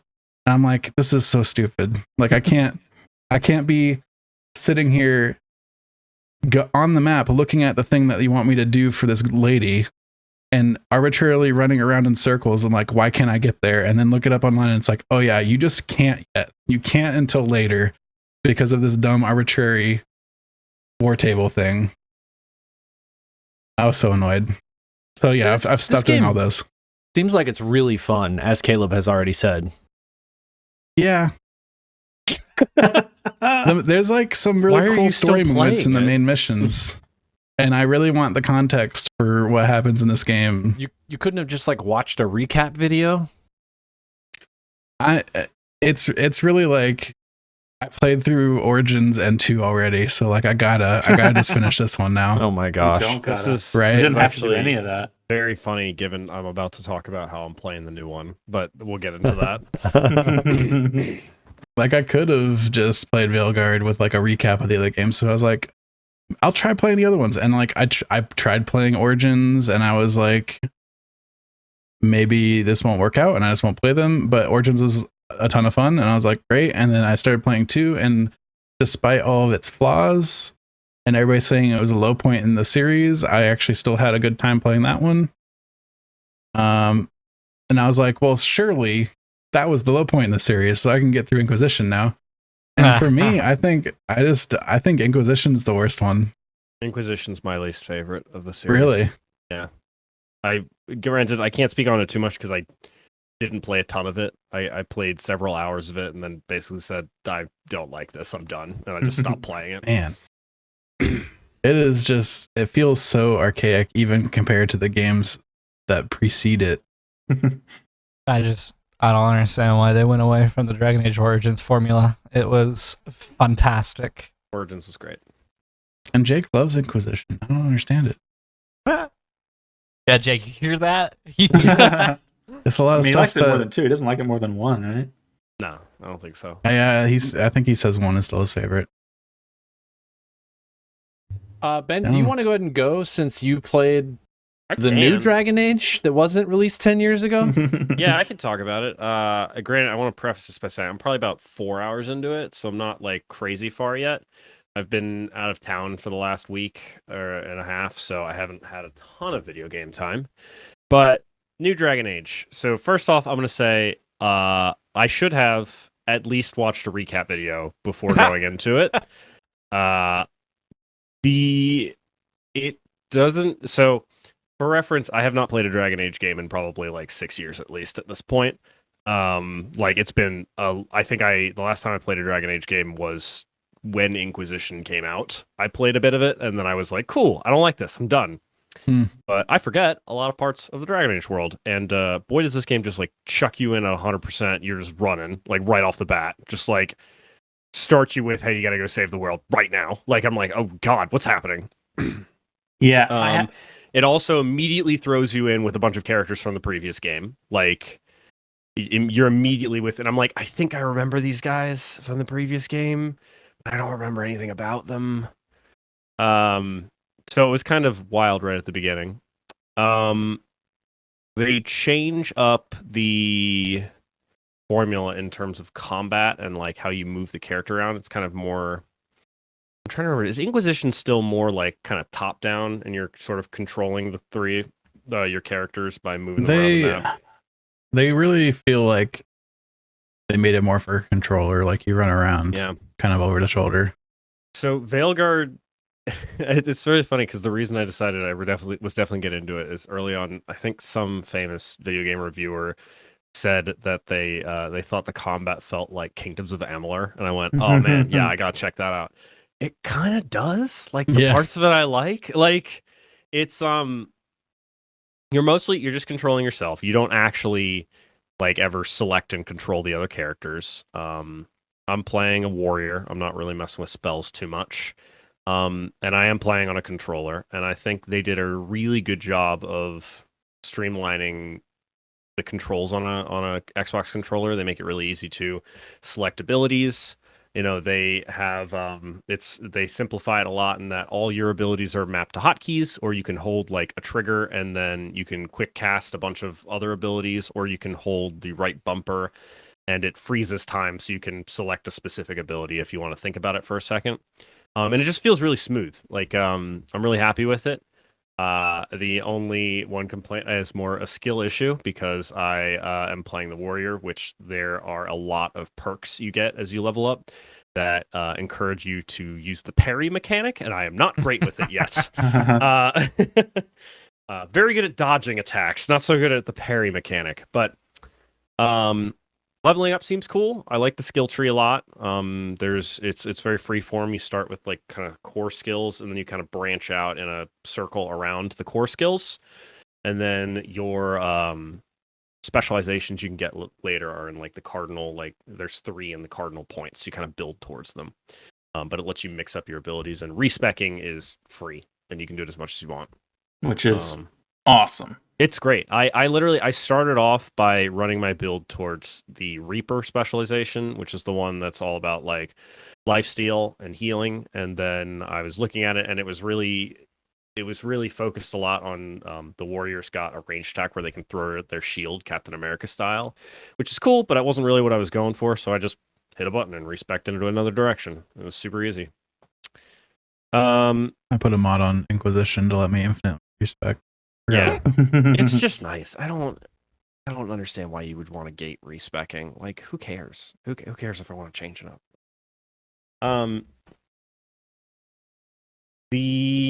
So I like the combat a lot. It feels really smooth. The gameplay's good. Complaints so far, like I said, it throws you in immediately. Very little context for what's going on. If you have no knowledge of the previous games, you're just basically fucked. Like, I barely remember a little bit, but there's just basic things like That's so odd.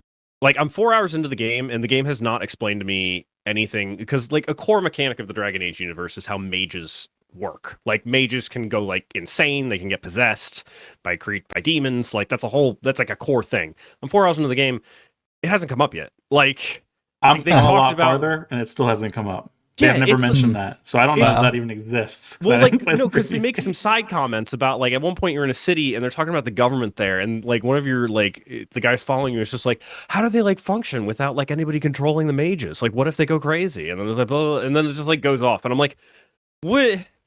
Like, I think I remember how this works from previous games, but dear God, give me some context. Come on, like, you've introduced this entire fantasy world, and it gives no information about it. Like, It's basically one of the primary conflicts in all three of the original games. It's just irrelevant. yes, in Veilguard just so not, far. and like it's not Does even not matter. mentioned. Like, it's just wild to me how little they explain to you. Like, it feels like 50% of anything that's going on is like, well, I hope you played the previous games and remember, otherwise you don't know what's happening. I would have expected this to 100% be Literally, you start the game by brand going new, into friendly. you start the game by going into the fade, and I shit you not, it never tells you what the fade is. Oh, It really? just Tells you what says, the "Oh, fade we're is. in It's a the haircut, fade right? now," and it's just like, It what? explains that one. Maybe I a little don't think further so. on, but it explains Maybe that. later, but it's just, I don't know. That's a complaint of mine. The other one, which I think this is just because I'm so early in the game, is it feels like they heard complaints that Inquisition was too open world, and they went in the opposite direction with this one. Like, it feels very much centered around you're fast traveling around to areas that are separate from each other. Like, the only way to get to this town is to fast travel to it. The only way to get to this area is to fast travel to it. And then when you're there, it's kind of limited in where you can go. And at least right now, what I'm running into, and this might be because I'm pretty early in the game, is like, it feels like 50% of the directions, if it's like the quest's over here, and I'm like, okay, cool, I'm gonna explore around a little bit first. And like 90% of the places I try to explore around, it's like, this is locked, you can't go in yet. I'm like, okay, There I are guess. a ton of locked doors that are opened by side quests or Yeah. main quests that just kind of prevent you from exploring a lot of the area until you unlock those, Yeah, which can be frustrating. it's probably because I'm a little early, but right now it feels very much like, go here, do this. Go here, do this. And I'm like, why? What's happening? I don't even know what's happening at this point. I'm just being told to go here, do this. It definitely opens up a few hours later. I would Alright. like that at this point. But like I said, I love the combat. I am enjoying the combat style of this the most. I mean, you guys have heard me complain before. I don't like RPGs that have you manage like multiple party members. I don't like dealing with that. I just like having a single party member. This one, it simplifies it a lot. I mean, they're still there, but it's almost just like you're playing a single player that just has some extra abilities you can throw at people. Like, The gameplay feels a lot like Mass Effect, just with swords instead of guns. very similar. That's right. A reference I would get. Yeah. I can't remember how the item system stacks up to previous games. I found it kind of interesting in this one. It doesn't seem like there's like a huge like breadth of different items you can find. Oh man, there is. Is there? There I was gonna say it There's seems a lot like, of items. but it's got a system where if you find a duplicate of the item, it upgrades the existing one. So finding That's nice. duplicates isn't annoying, and then there's like a separate upgrade system that you can also go through. Yeah, so the main highlight of the game is absolutely the combat. And there is Oh yeah. a surprising depth of build variety and build crafting. I have like 4 different ways I've built my mage out, all of which are fun to play. Yeah, there's a lot of perks and like skill options going around. Like it's not like as much as we say the combat feels like Mass Effect. The builds are way more complex than Mass Effect gets. That is very true. It's Is it too much to hope for them to have like a save build option? Yeah, there's no. Okay. No, I don't think they have that. No It's not remnant. as much as menu. as much as they make it free to respec, it doesn't feel like you're intended to like respec between runs. That doesn't feel like the goal. Yeah, they might add that later, much like Remnant didn't have it when it first came out. We'll see. But yeah, I'm really enjoying it. I've been playing it almost exclusively on the Steam Deck because I have been on a cruise ship in the middle of the ocean for the last week and a half. It runs all right on there. I turned all the graphics down to pretty much minimum graphics. But I would say I get pretty consistent 30 FPS on it, and it doesn't look too bad. I found a YouTube video where somebody talked about like, hey, turn it to minimum, but then make like these 3 changes to make it look slightly better. And it hasn't froze or stuttered at all. You're the guy. You're the guy that I've been searching for. Yeah. If only there were like, I don't know, other games you could play on your Steam Deck that look beautiful and are masterpieces. I can't think of any offhand, but flawlessly. Yeah. But anyway, I did play a little bit more Kingdoms of Amalur. You're right, Aaron. Thank you. Oh my gosh. God, there was why a did I sell while you a back Steam when we Deck? looked at like a list of most played games on Steam Deck, and they're like a lot of them are like big AAA games that I'm sure don't run that well. And I'm like, who's doing this? No, it's honestly, I've been pretty happy with it. I mean, I got right when I first started playing it, I was like, oh, it's a little like off, but I got used to it real quick and felt great. I will say one last piece on Veilguard. If what you like about BioWare games is all of the companions and their interesting stories and writing, you might be disappointed by this one. Oh, Yeah, the writing that's not where I thought that was. not Sentence great. is going. Yeah. I have heard from other people that this one, a lot of people are saying that the writing has the quality of writing fell a lot in Veilguard. Yes. I'm not quite far enough in, I think, to really judge that. Although the complaints about them not explaining anything in the plot is probably not a good sign. But like I said, I think combat-wise, this is my favorite BioWare game I've played so far. Like, Nice, yeah. including Mass Effect games. It just feels smooth. I'm enjoying it a lot. I lied. I do have one more thing. Yeah, sure. You know how we all complained about how they changed the name from Dreadwolf to Veilguard because Dreadwolf's like a sick name and the Veilguard's terrible? The reason they changed it is because the Dreadwolf is not important. Like it all.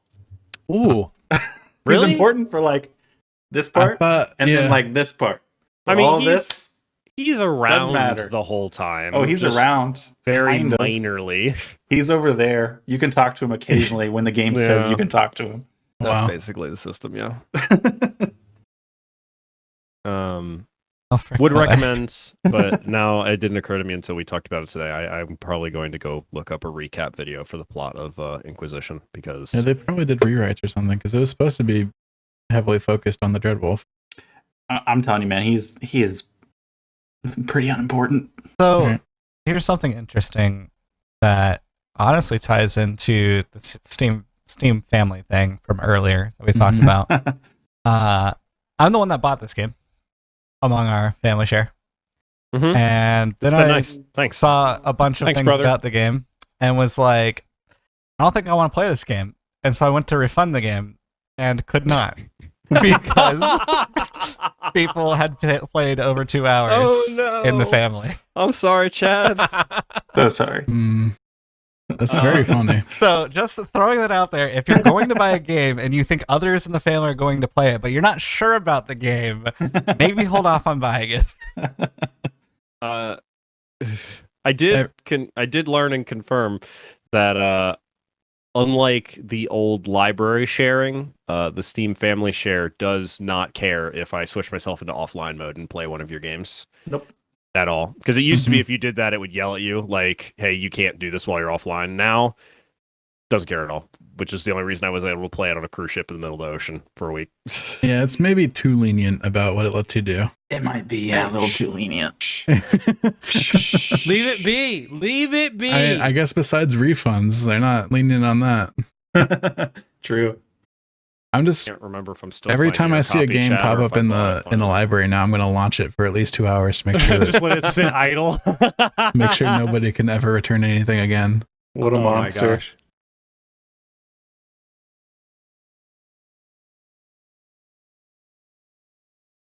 Do you have other games, Ben? Oh yeah, sorry. I saw you having a Wait. conversation. Are we I'm like- podcasting right now? I'm like looking Yeah, I at don't the think so. notes. I'm like, Yeah, Well, we still c- playing a bit of Satisfactory, Good but I move. kind of already talked about that in a previous cast. So I don't have much new to add there. Similarly, because I was just trying to find stuff to do, I downloaded a couple things onto my phone, just that are mobile versions now that I mean to play some more of. Which brand new. Bet you guys have never heard of this game called Loop Hero. What's that? Yeah, crazy. I played a little bit of it back when it released, and I didn't get back to it, but I picked it back up because I saw it's got a mobile version now. Plays great. Feels good on mobile. I like it. And then I played through and beat Luck Be a Landlord, which is a surprisingly fun little roguelike game. I actually had a lot of fun with that and would recommend it for anybody who wants something that's like, just play for a little bit here, a little bit there. I mean, it does a good job on mobile of like pausing directly in the middle if you leave and then come back later. I didn't realize that mobile version. That's pretty Yeah. sick. Don't have Yeah. to save. It honestly, I have not played it anywhere else, and it literally just feels like it was designed to be a mobile game. Like it runs excellent. But I played through all 9 like apartment levels and then beat the game, and it's fun. Nice. Did you get a penthouse suite? I don't know what that means. I think so. I'm just Is that what happens? at the end? assuming you get better apartments as you play through, but I don't really know. I don't know. I honestly I played through until I defeated the landlord and he got turned into fertilizer, and then it was just like Okay. Oh wow. yeah. And then Wow. it was the whole game is just like Dark. you keep getting letters from like the Communist Party being like, "Hey, screw these capitalist landlords." But it was actually very funny for just a little text info. That's But great. at the end, it was basically just like, "Yeah, you can keep playing if you want, but you're kind of done." And I was like, "Okay, that's cool." I mean, probably gave me a good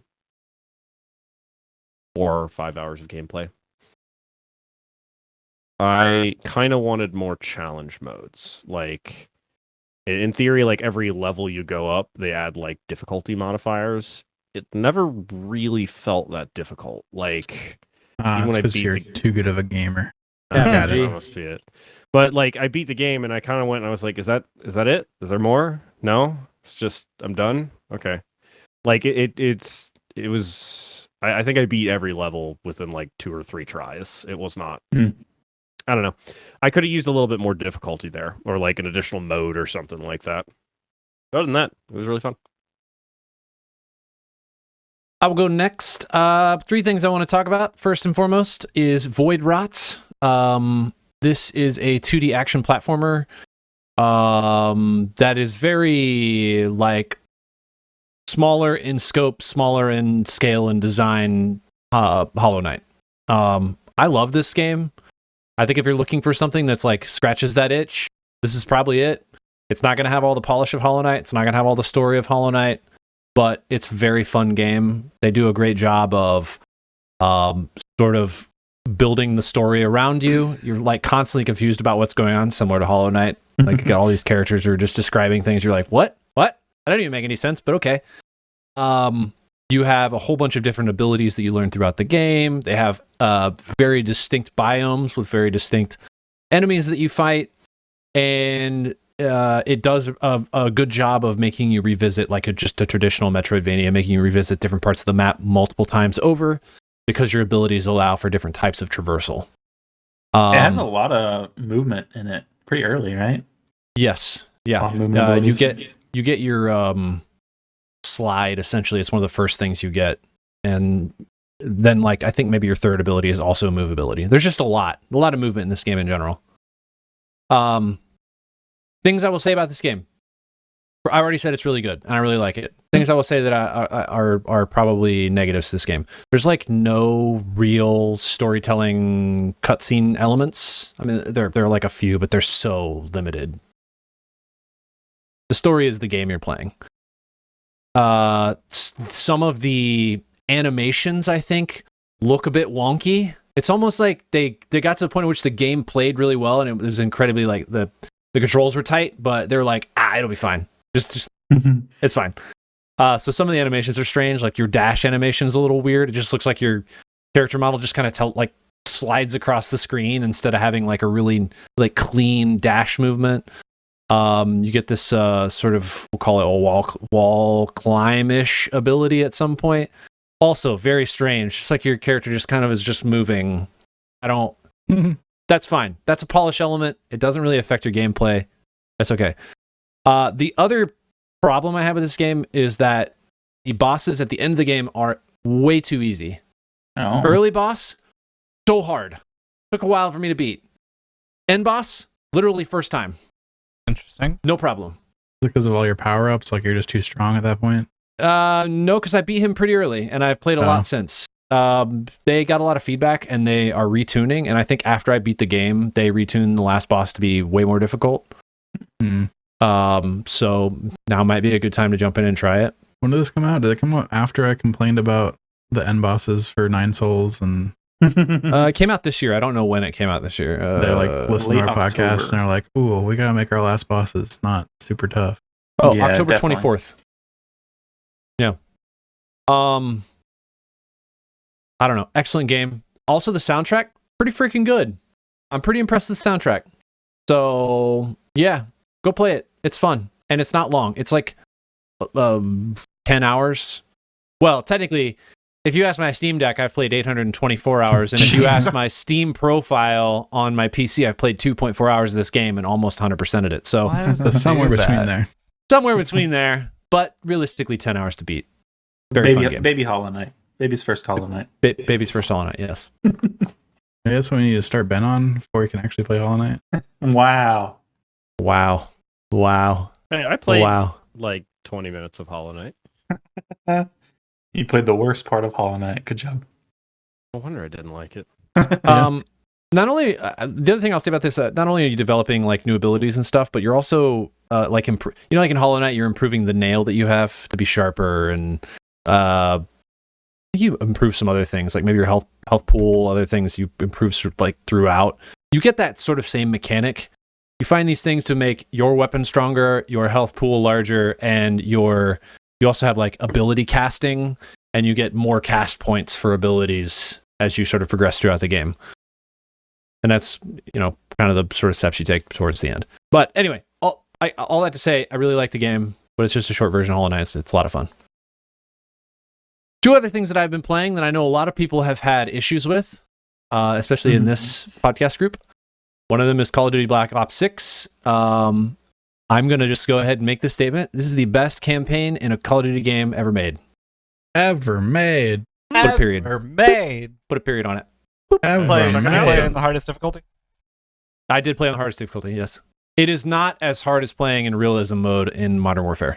Yeah, no, I It's agree. like a step down from there. I don't think it's the best because it is the best like brand new introduction of some universe, because it's obviously not. It's like a continued telling of a story in the Call of Duty universe. What I think they did better than anything else, anything they've ever done before, is take things from other games that they loved and implant them into this game in a way that makes sense and works. All the missions are different. You have a house you revisit in between missions to upgrade your stuff, similar to how you'd like upgrade your weapons in Zombies or re-kit yourself for Warzone, things like that. And a sick puzzle involved. Oh, there's a puzzle. Sure. Yep. Mm-hmm. It's not bad. It's not, I hear it's sick. It's not Zombies puzzle level, but it's not bad. It's an Easter egg inside like the house in the campaign. Yep. Whoa. Yep. There is. There's some fun stealth missions. They do a good job of really allowing you to take missions in very different approaches, which I find very nice. They also have these like other missions that really feel like they're pulled again from like other games that maybe the developers played, and they're like, oh, it'd be really cool to implement this into the game. And they did a great job of it. It's not like it just literally is plucked out of something else and just shoved in there and it feels out of place. Very much ties into the storyline, and it, I don't know, just makes the game enjoyable. They also, for the first time that I am aware of, tie in their other types of game, their other systems in Call of Duty. Like they tie in zombies, they tie in Warzone. Whoa, spoiler. They tie in it like the mechanics of those systems. They pull them into the single player campaign, which I have not experienced before in a Call of Duty.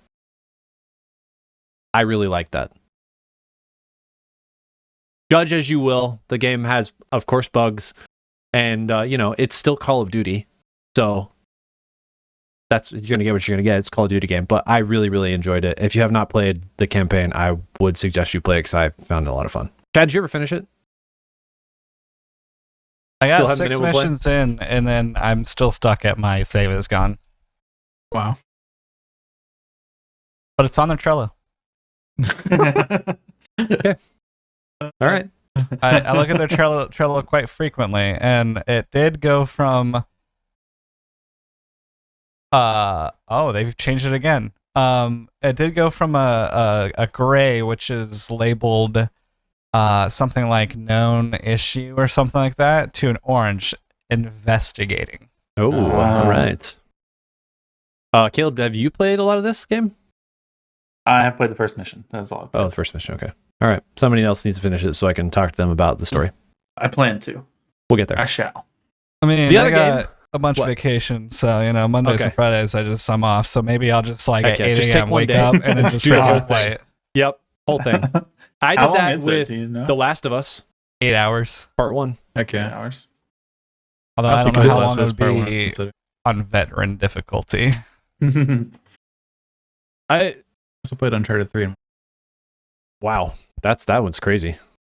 Uncharted 4 is really long. Uncharted 3 wasn't that bad. Okay. Yeah, you made us need to play in one sitting. The other game I've been playing a lot of that also has been causing issues with players globally is Stalker 2: Heart of Chernobyl. Yeah. I'm just going to go ahead and say I love this game because this was my most anticipated game of the year. We talked about this early on. I was so pumped for this game. I understand there are bugs, there are issues. I have dealt with very few, actually. I'm very fortunate to not have to deal with some of the soft locking that people have gotten into where they have to restart the game entirely, or constant spawning enemies right next to you. That has rarely occurred with me. It is very much sort of revisit to one of my favorite games, which was the original Stalker, and I love it. I think a lot of the elements from the original game they just improved upon in this one. There's a lot of the atmosphere is excellent. The anomaly stuff that you interact with is really cool. Gear, I said this the other day, but I don't know how I never got into what the heck's the name of that extraction? Yeah, Tarkov. Because this game, it plays like Tarkov, kind of. Like with inventory management and gunplay, it just feels that way. I can tell you why you didn't get into Tarkov. Why? It's not a great game. It's not it, huh? Do you want to walk for, 15 to 20 minutes and then get one shot from where? Yeah, you don't know. That's true. From where? Okay, yeah, I don't want that. But in this game, I do walk for 15 or 20 minutes on occasion if I need to get somewhere really far, because that's the only way you can get from point A to point B. But when you shoot at things, your recoil doesn't go into the air, and it doesn't. It's not crazy. Yes. The one thing.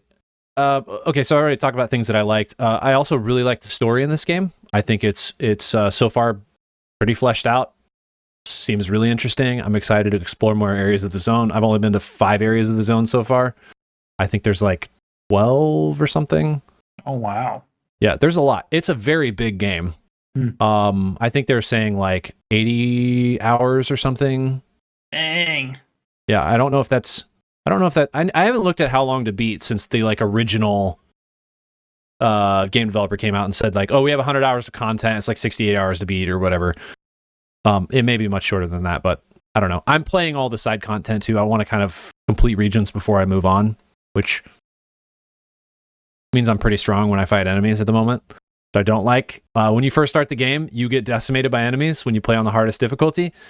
I am wiping the floor with people now, so I think decimated might be an understatement.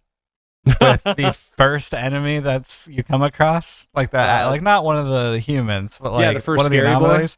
Mm-hmm. Yeah, like it's almost a puzzle, and like, how do I kill this guy? Like I get 2 tapped, I literally get slammed to the ground, I stand back up, and he's already coming at me and slamming me to the ground again, and I'm dead. So it's wild. I actually this was the first game that I have actually died so many times at the first enemy on a hard difficulty that I googled like, hey yo, is this just too hard? Like, should I down my difficulty?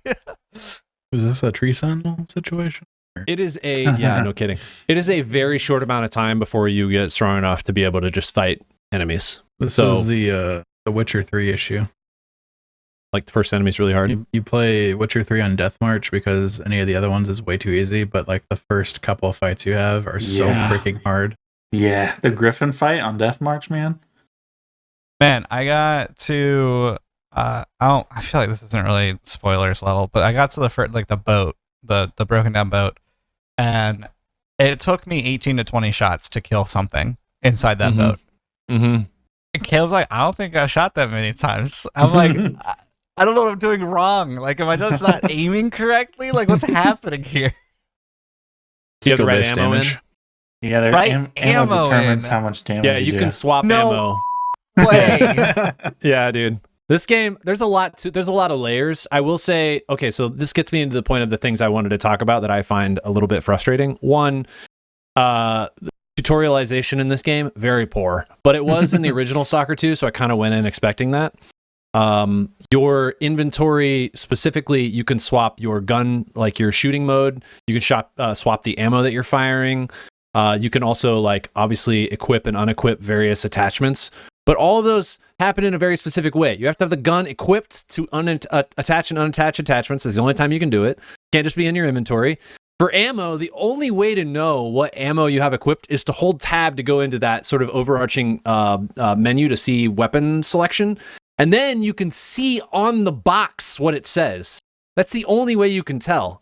If you go in your inventory, you hover over the boxes like, oh, these are mushrooming shots that do more damage but don't have armor penetration. Or these are armor penetration shots that do more damage from longer distance if you're taking body shots against enemies. Helpful to know. But in the bottom right-hand corner where you see your ammo, if you hit N to swap your ammo type, it just looks like the same box. And it doesn't tell you anything.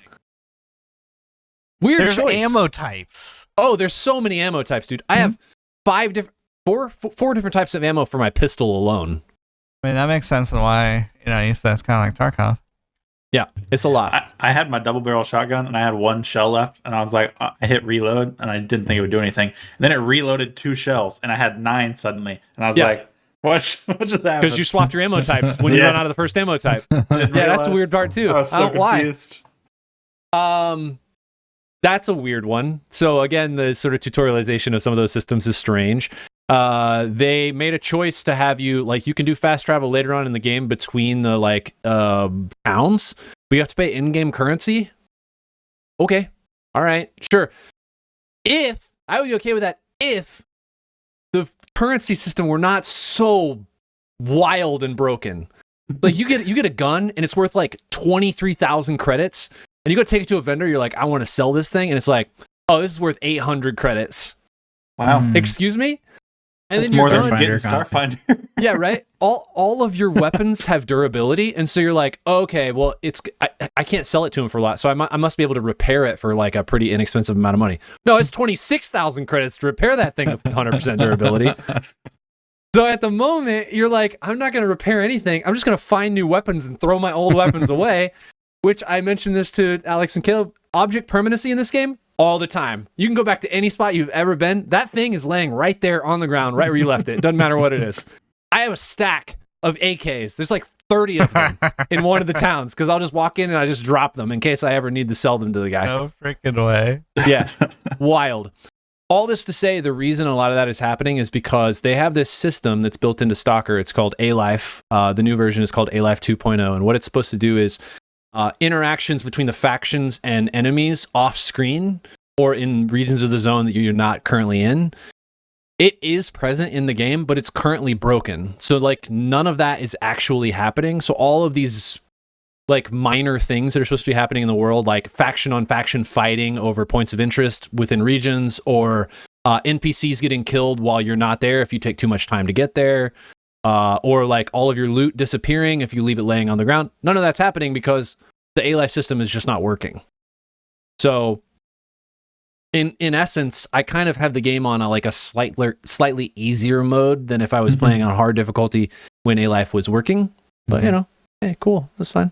That's fine with me. They said they're not going to address it in the first patch, but they're going to address it in the second patch. Because first patch is to fix all of the like soft lock and bug issues. Lazy. Yeah. That's what we're all saying, right? No. No? Other than that, I again will say this. I love this game. Even with its problems right now, boy, this gets an honorable mention for me. Almost certainly. I can tell I'm going to really enjoy it when they fix a bunch of performance issues and a bunch of bugs. That's crazy. See, that's the thing. I have had 0 performance issues. Oh, man. I mean, like, on occasion, I'll have it, like, jump down, like, 20 frames. Okay, cool. But that, like, is very rare. I do not have floating heads, bodies that sink into the ground, people holding their hands with no guns but somehow shooting you. None of that happens. I don't have any of those problems. You have bodies getting stuck in a building going... Never. I mean, never. It is crazy really how takes few you out of the immersion actual in-world bugs I have. I don't know. I think lucky man. my PC build must just be like the most streamlined PC build on planet Earth. We know mine's busted. So. Yours catches on fire regularly. Chad's has Provoxy installed on it. So it just makes sense that mine's going to work the best. Yep. I didn't have too many issues in Cyberpunk compared to most people, which was kind of interesting. Because I don't think I had the best computer when it was like when that game was out compared to some of you guys. I feel like Cyberpunk legitimately ran worse on better computers when it released. I don't know why. Yeah. Anyway, your choice if you want to wait on A-Life. I would say if you want like full immersion in this game, wait, because I think that's going to be a real key component. It was a key component in the first one. It should be in this because it will change the way the game is played. I will probably go back and play it when it's in it, but I want to continue this playthrough because I freaking love this game. Yeah, I think I'm gonna hold off for a little bit just because this is I am Chad and Cyberpunk 2077 right now. This is what is going on. I'm so enthralled by this game that I'm willing to look past the problems that exist because I'm like, this game is going to be great. Yeah. I love it as it is right now. Did any of you actually go back and play Cyberpunk yet? I haven't. Nope, it's on my list. Still but I on haven't my gone back list. to play it. Oh my gosh. I know. I haven't either. I know. I've waited this long to talk about the ending of that game. It sounds miserable. So sorry. I decided I'll play it whenever I get around to upgrading my graphics card again. Nice. Uh-huh. Last but not least, Caleb.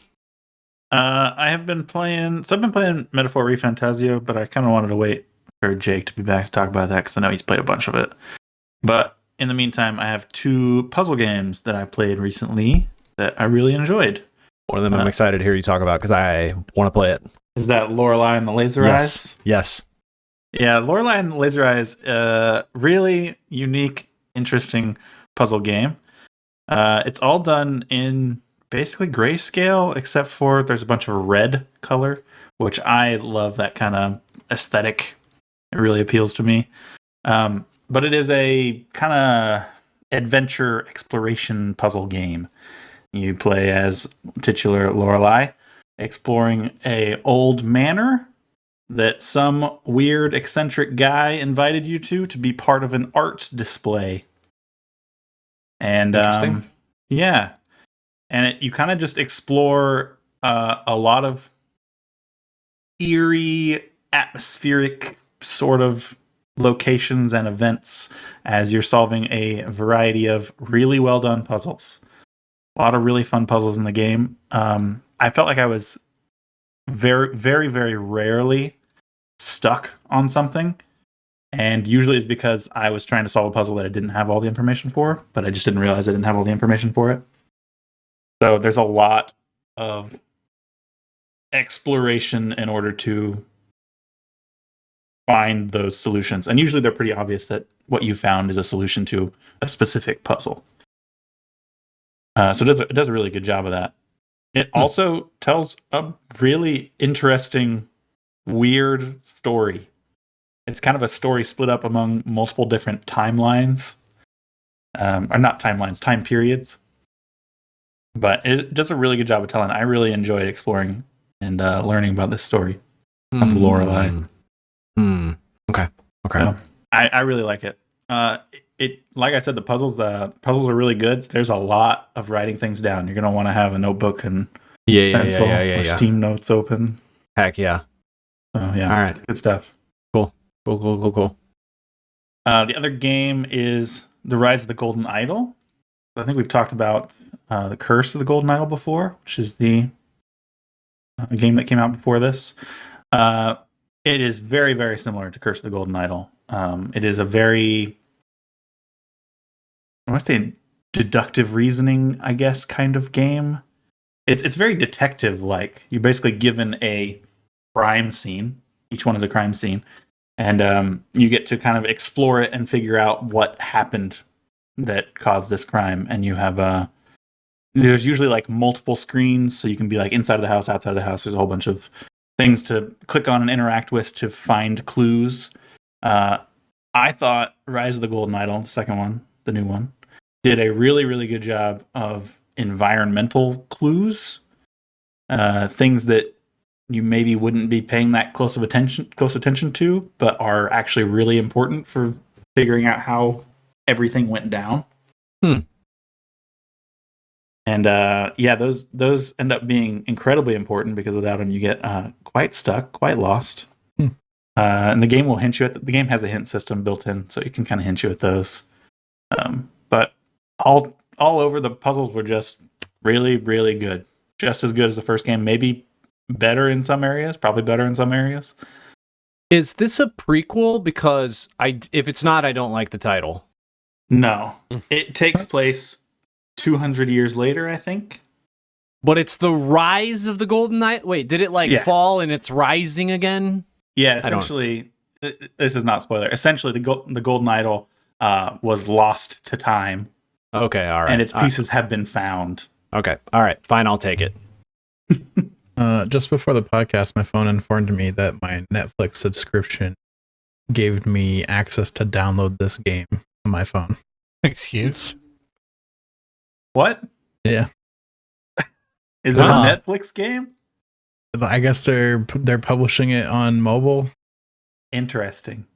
On mobile. I don't know about that. I feel like you're gonna miss stuff playing on a screen that small. Important stuff. Interesting. I'm not sure how that would do on mobile. Netflix's game category thing in general is just strange to me. Yeah, it is weird. I don't. Pretty sure there's a Outer Banks game now. Stop it. Aaron, about to go download it, bro. Caleb, did you have anything else to say about the Golden Idol? I don't really think so. No, it's really good. I'm pretty sure Jake has played some of it. I think it's even on his Game of the Year possibilities. Okay. Cool. Hunt for lost treasure. Date your favorite characters. Chad, before we end this podcast, I really need to know how the heck you finished season 4. How did I finish it? Yeah. Oh, because I probably should have just turned it off. This is one of the stupidest shows I've ever seen in my life. Did you not get my text message? I did, and I was like, okay, it can't be that bad, because I wasn't that far into it, and it was like kind of dumb. But man, they just spiral out of control. There's one scene where I finally texted you, and you probably know what scene it is, and I was just like, this is worse than Arrow. Like, this is 100% worse than Arrow. Bro. Like, bro. That's a low bar, man. That it's worse than Arrow. Arrow, I would rather rewatch Arrow than to rewatch Outer Banks again. I'm going to be honest with you. I don't know. I don't understand why I'm watching this show, first of all. We talked about this multiple times. I don't understand why I'm watching this show. Why? This is not a show I would normally watch. Listen, I don't know what it is. The next season's going to come out and we're both going to watch it. Like, I know, but it's why? a sickness. Why? Season 1 was okay. It was okay. Season 2, it was okay. Arrow, 3 and 4, what the heck is happening? Especially season 4. No. I just want season 1 again. I just want to go. I think I need to go rewatch season 1 to see why I liked it so much. Right? And then compare it to the rest. Maybe just play this game. The FAQ says, do I need to watch the Outer Banks show to play the Netflix stories Outer Banks? And it says, no, you don't need to have watched the source material to play the Netflix stories Outer Banks. The storyline mirrors the show's first season, and honestly, going in blind means that all the story's twists and turns will be even more unexpected. Like, who is the bad guy pulling all the strings, for instance? What a good synopsis. Wow. Frickin' A. This is what I'm about to do with my life. Don't I'm going to please. go play the Netflix Outer Banks game, having never watched the show, so I can experience all the twists and turns for the first time. Bro, I don't understand how you finished this season. Anyway, we can get past this. We don't need to talk about Outer Banks anymore because it's really not worth talking about. But I think that's it. I think that's it for the podcast, guys. We did well, except for when we played Video Game Indomitable Gauntlet, but we don't have to talk about that anymore. It's okay. What we do? But yeah, exactly. Yeah. Mhm. Yep, cool. Anyways, I guess that's it for us. So tune back in 2 weeks. Thanks so much for joining us. We will catch you next time. Happy go. See ya.